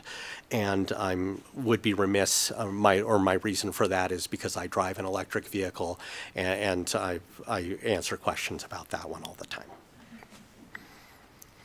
And then last, but certainly not least, is a tax on services that was proposed in Assembly Bill 569 of the 76th or 2011 session. This was Assembly members John O'Seguera and Marcus Conklin, who brought a bill that proposed a 1% excise tax on the total amount charged for certain services in the state, with the proceeds to be deposited in the state general fund. There were exemptions provided for certain services such as health care, funeral services, phone and internet services, and certain personal care services. At the hearing for the bill on May 12th, 2011, it was estimated that the tax would generate approximately $379.8 million in FY 2013, based on an estimated taxable services base of approximately $37.2 billion in FY 2012. One of the observations that is commonly made about the consumption of goods versus services is that when the sales tax on tangible personal property was put into place back in 1955, you had goods up here and services down here, and somewhere along the way they crossed. And so there is now more money that is spent on services than goods, but the actual yield from a similar tax would depend on your estimated current service base, as well as what services would be included or excluded, which, based on the discussion on services taxes, is always the perhaps contentious issue among legislators, because or the general public, because they may look at a list and say, hey, I don't want this service taxed, or I want this service taxed, but then somebody else says, I don't want this service taxed. And that having been said, Madam Chair and members of the committee, we've reached the end of the presentation. So with that, this may be the point where we will answer any questions that you may have. Thank you. Thank you all so much. I know I asked a lot of our fiscal team, but you guys knocked it out of the park with this. Members, I know this was a lot of information, but like I said at the beginning, this little booklet is now a tool to be added to your toolbox as we come up to budget closings in the next few weeks, next few days, when we come back for this special session or two, because it could happen. But at least now we have a blueprint. We know what we can do. Does anyone have any questions? Other than, can we go home? Assemblymember Brown May. Thank you. First, I don't remember when this meeting started. Y'all did an amazing job. Thank you so much for that. My one question is, I noticed throughout the presentation that we had divisions that were once called one thing that are now called something else. I'm curious to know, is there any reference to what, and I'll use an example, DHHS is now, it was MHDS, now it's DHHS or ADSD, right? Some of the divisions that we've gone through transitions. Is there a way to track some of those changes? Madam Chair, through you to Assemblymember Brown May. You can go right to the member. Thank you. We do have minutes. I don't think we have anything that actually references all the changes, but we could research all of that. Thank you. I appreciate that. I just really just trying to understand the transition. I know that we've gone through divisional transitions at other times in our history, and we're looking sort of at that now, specifically in DHHS, and I was just curious to know if there was some sort of a roadmap that existed. Thanks. Assemblymember Anderson. Thank you, Chair, and thank you for scheduling this. This is amazing, such important work. My question, it kind of comes from the transportation connection excise tax, but it's really in some of these other ones. Are there any of the possible changes, if we were to do those, could they possibly trigger other issues around matching funds that we would get from the federal government, which I know is also part of the presentation at the earlier area. But with any of the possible changes that you've talked about, does that ever impact matching funds that we might be needing or being awarded? Thank you for the question, Assemblymember Anderson. Michael Nakamoto for the record. I believe the easy answer for me is I don't know. I can't think of anything offhand that could possibly be affected in that realm, but it is a very good question. It is something that I can look into for you, and if I find anything, I can let you know. Thank you, and thank you, Chair. There's no need, it's just more of a curiosity based upon how some of these are done. So thank you so much. Thank you, Chair. Thank you. Speaker Yeager. Thank you, Chair. Just a quick statement and then a quick question, and maybe the question's better taken offline, but I did just want to note that I found it, I don't know if interesting is the word, maybe troubling, that we're talking about two pretty monumental events that happened in our state's history, but those were things that were entirely out of folks' control. The Great Recession, the global pandemic. We're here today because we're talking about something that are potentially intentional decisions by the federal administration that would really hurt us and make us have to consider cuts and what have you. And there's not a question there. I just find that interesting. I mean, we didn't really have the opportunity before the last two events to do this because we didn't see those things coming. Hopefully, we're not going to be in this situation. But my question is this. Really early on in the presentation, I think it was like in the first 20 minutes, on page 18, I think, no, I take that back, page 20 of the presentation, we talked about the 2008 special session. And Mr. Nakamoto, you had mentioned this Assembly Bill 2 had this, the state treasurer was allowed to establish a $160 million line of credit that I think you said was never used, and that was from the local government pooled investment fund. And we don't have to go into all this today, but I just wondered if you have any more information about what that was, or I've never heard of the local government pooled investment fund. Is that still something that exists? And if we had to go down this road, is this still something we could potentially do? If you know the answer to that, and if we need to take it offline, that's fine as well. Thank you, Chair. Thank you, Speaker Yeager. Michael Nakamoto, for the record. I can't even pronounce my own name at this point. We can look into that for you. But it was my recollection that this was an option and that it was available and fortunately had never had to be utilized. What the status of this fund is and it as an option that is available is something that we can look into though, for you though.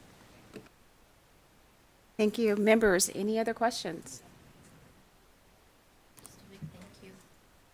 Just a major thank you. I know this took a lot of work at a time where, we came in with a budget deficit, and you guys had to work overtime trying to get us out of that, and then we're coming up to budget closings, and then I ask this of you. Thank you, thank you, thank you for your entire team who worked on putting this together.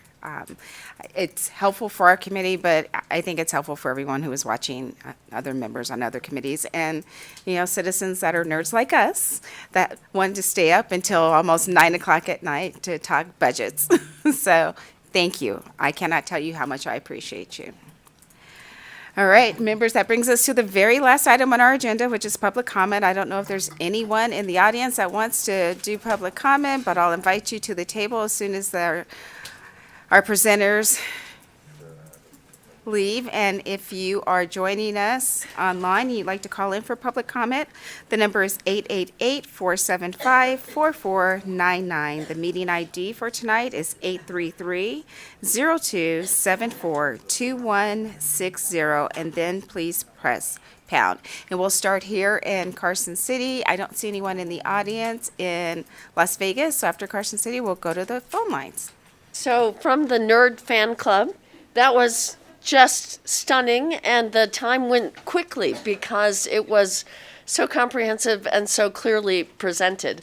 I just want to add that as a passionate follower of the Commission on School Funding, that the Commission has also done really detailed and brilliant work related to slide 165, a couple slides before that, and it's a little bit longer range thinking about how we could modernize our tax structure in Nevada and bring revenue not only to state education fund, but other local governments, other entities that could really use it and may need it very much so after, action that's happening at the DC level. So I just wanted to add that. But thank you so much, Madam Chair, for calling for this. It was brilliant. Thank you. Could you just say your name, state your name for the record? What is my name? I have forgotten it. No, Sarah Adler. Speaking as Sarah Adler, grandmother. Thank you. Thank you. See no one else here in Carson City for public comment broadcast. Do we have anyone joining us on the phone lines? Thank you, Chair. The public lines are open and working, but we don't have any callers to provide public comment at this time. That is music to our ears. Committee, with that, this meeting is adjourned, and thank you again for your patience and for tonight's meeting. See you bright and early in the morning.